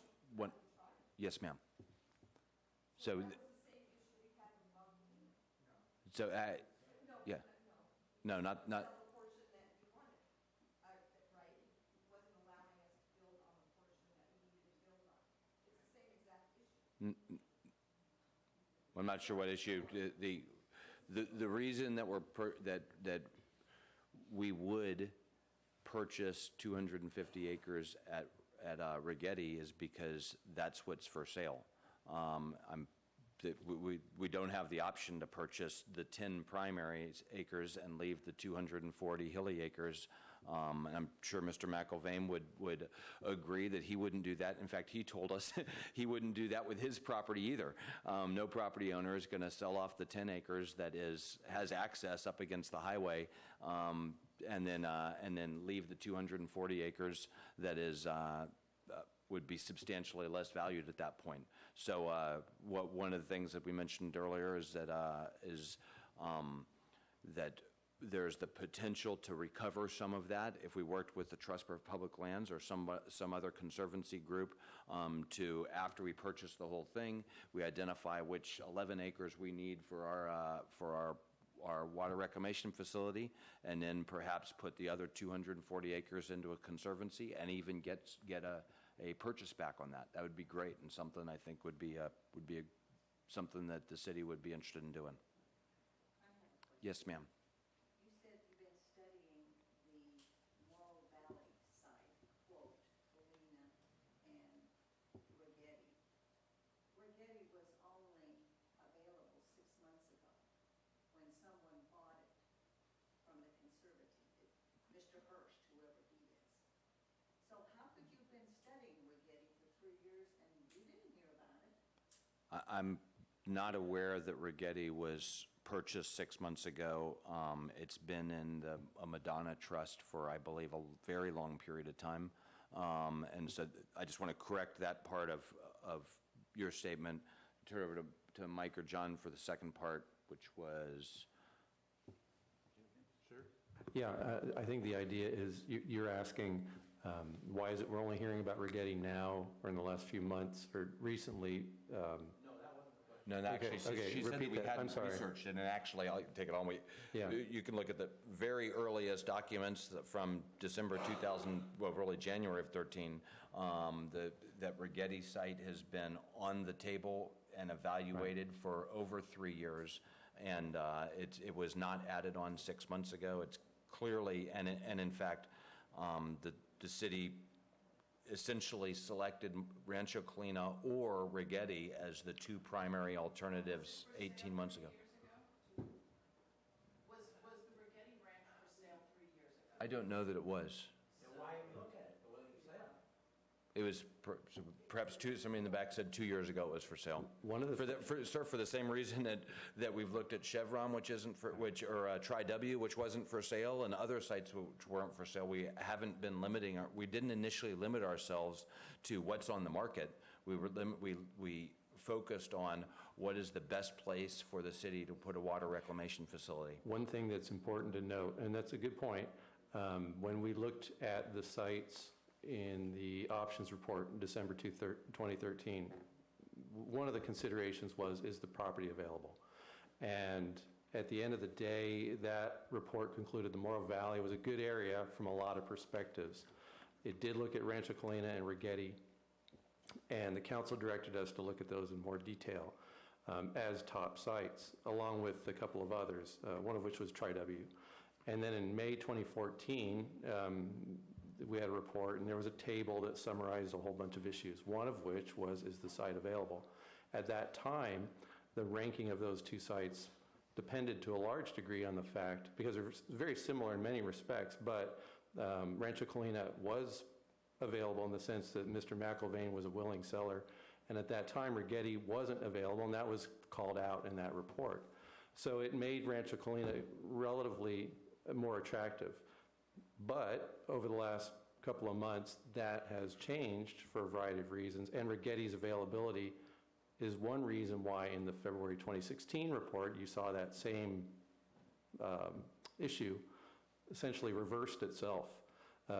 The other aspects of the project or the characteristics were a little different here and there, but that was a significant difference in why Rigetti has risen above Rancho Colina within the Morro Valley in recent months. You know, I read my local newspaper. I don't go to these meetings, all this different stuff, because I'm not informed.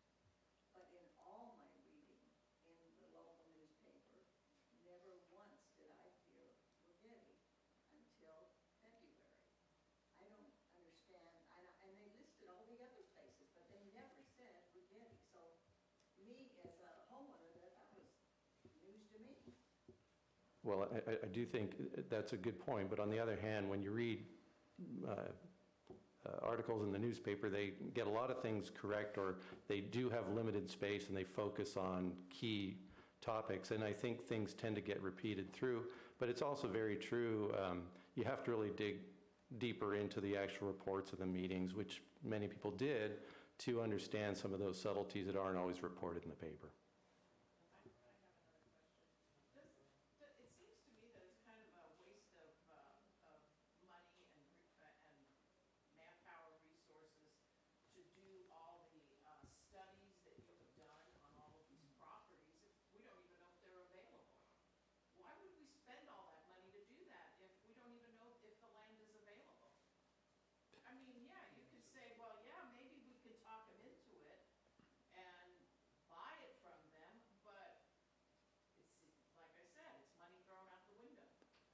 As John said, availability was a consideration, but not the only consideration as we went through the process. What we wanted to do is find the best place to put the best facility for all of the citizens. Sorry, ma'am.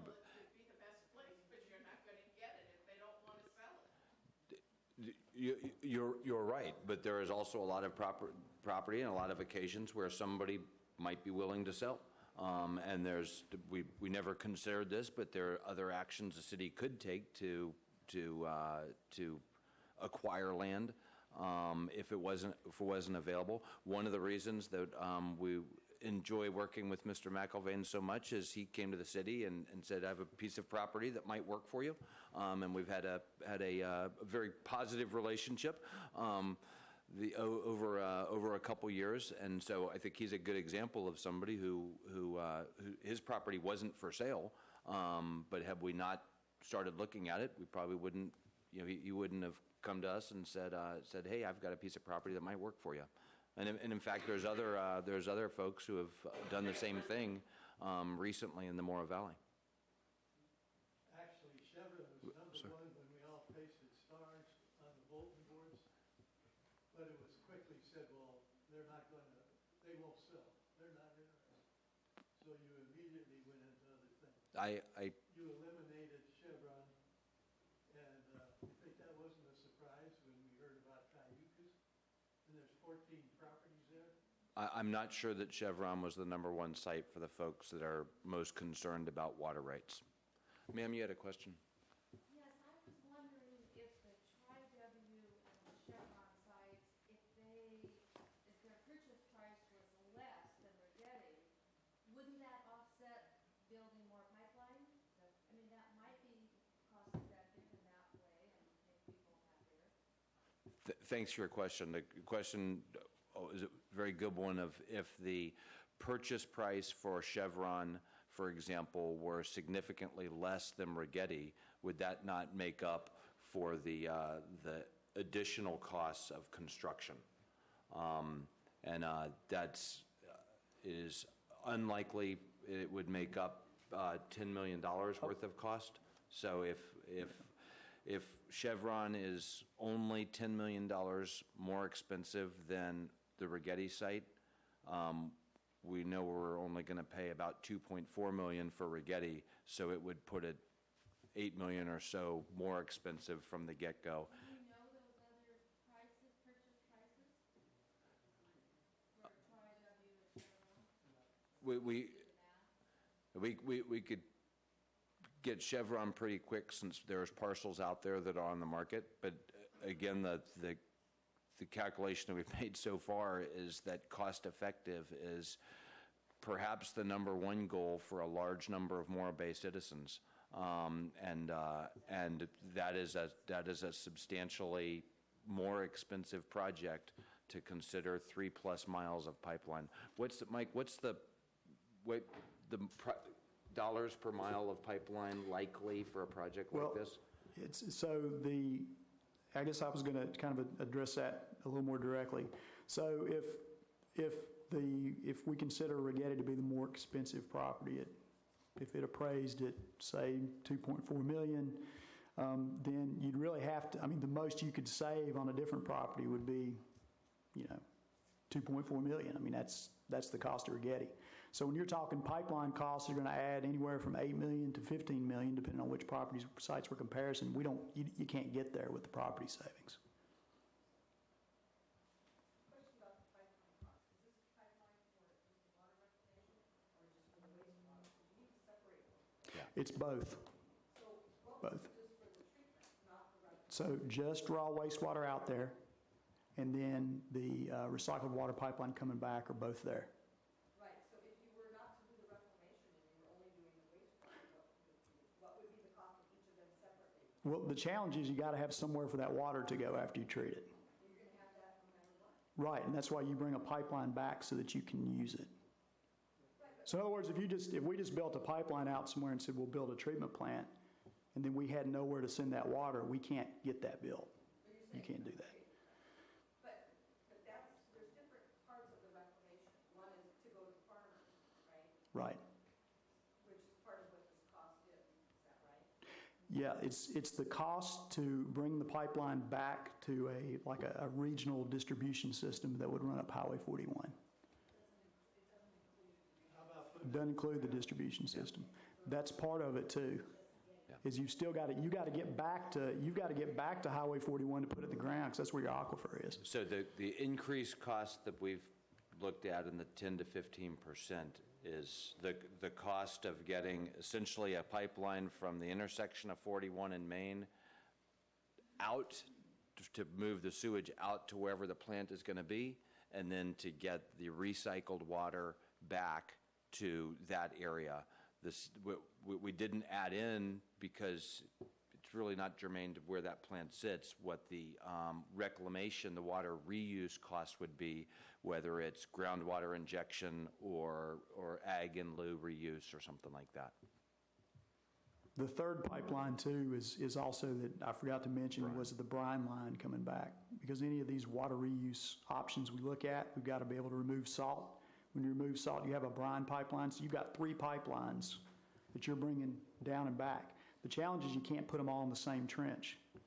So it's a big deal to trench those pipelines. So the pipeline cost was said earlier that the pipelines don't cost, pipe doesn't cost much. Might be true that actual pipe doesn't cost much, but the construction cost of 3 separate trenches, 3 separate pipelines, the energy cost of moving that water and sewage back and cost forth over 30 years is a substantial cost. One thing I'm hearing though too is we've attempted to capture some of that in those options, in those exhibits over on the left side. And those are fresh and new. We've looked at the sites in Chevron to figure out where those might be, pipeline links to get there. We've looked in Tri-W at the particular piece of Tri-W we're talking about, so we have updated that. So part of what I'm hearing too is we need to present those in some way that folks can look at them across the board and say, if this property was this much, here's the additional cost, or between, kind of a property cost comparison, pipeline cost comparison, and break those out so folks can kind of understand them. Yeah. We haven't done that for this meeting, but that's part of what we want to do is find out what information do you all want to see from us, and what can we put back to bring back to council. Yeah, and that's, I hear you. And if you have to use those street pipes, there's going to be a sewer pipe that Cayucas is not going to be using. It's going to be in the street. Right, but it's a pipeline that has, for years, has brought a third of your flow this way, and it's not big enough for us to get our flow out there. So we've got a new pipeline. Yes, sir. Can you say for sure where the pipes are going to be going? Are they going straight down 41? You're not cutting over the neighborhoods or through the neighborhoods? I mean, are they going right down to 41? The most direct route is right down 41, and if we can negotiate that with Caltrans, that's going to be that's the preferred route, yeah. That's the preferred route, but not the... It's not guaranteed, but it's preferred. What would an alternative route be if that wasn't guaranteed? Like for the people on Ponderosa and Nutmeg and stuff like that that are already, having issues with this whole business, what would the deal be there? Would you just like suck up, say, hey, guess what, it's coming through your yard? No, I mean, I think if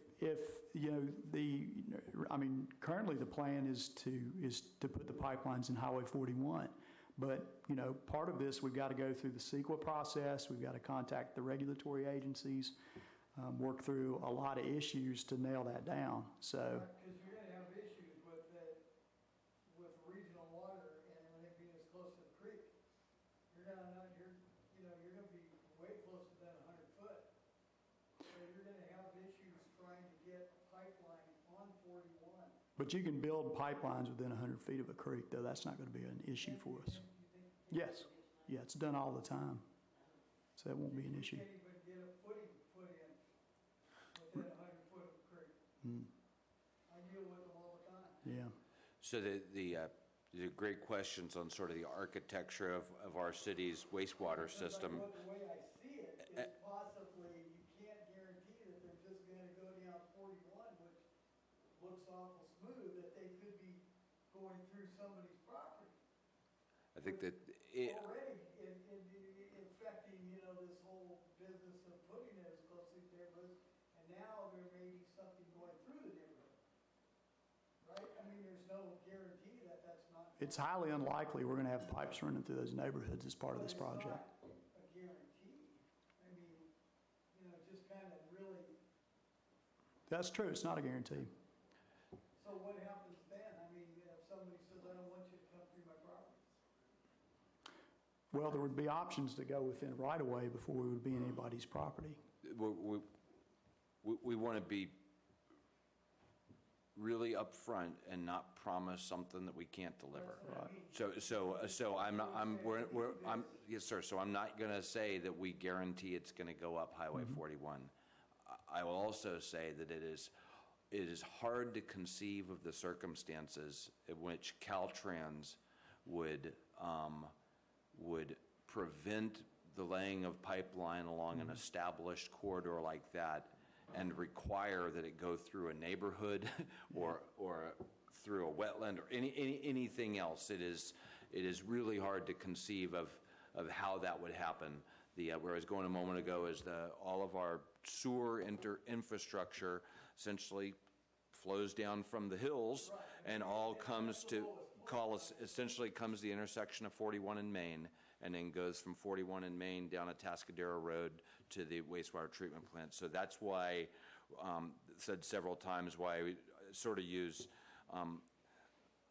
the intersection of 41 and Main as the measuring point, because that's where all of our infrastructure leads to right now, and that's really the center of both our wastewater and our clean water infrastructure, because all of our Morrow Valley wells are right in that area as well.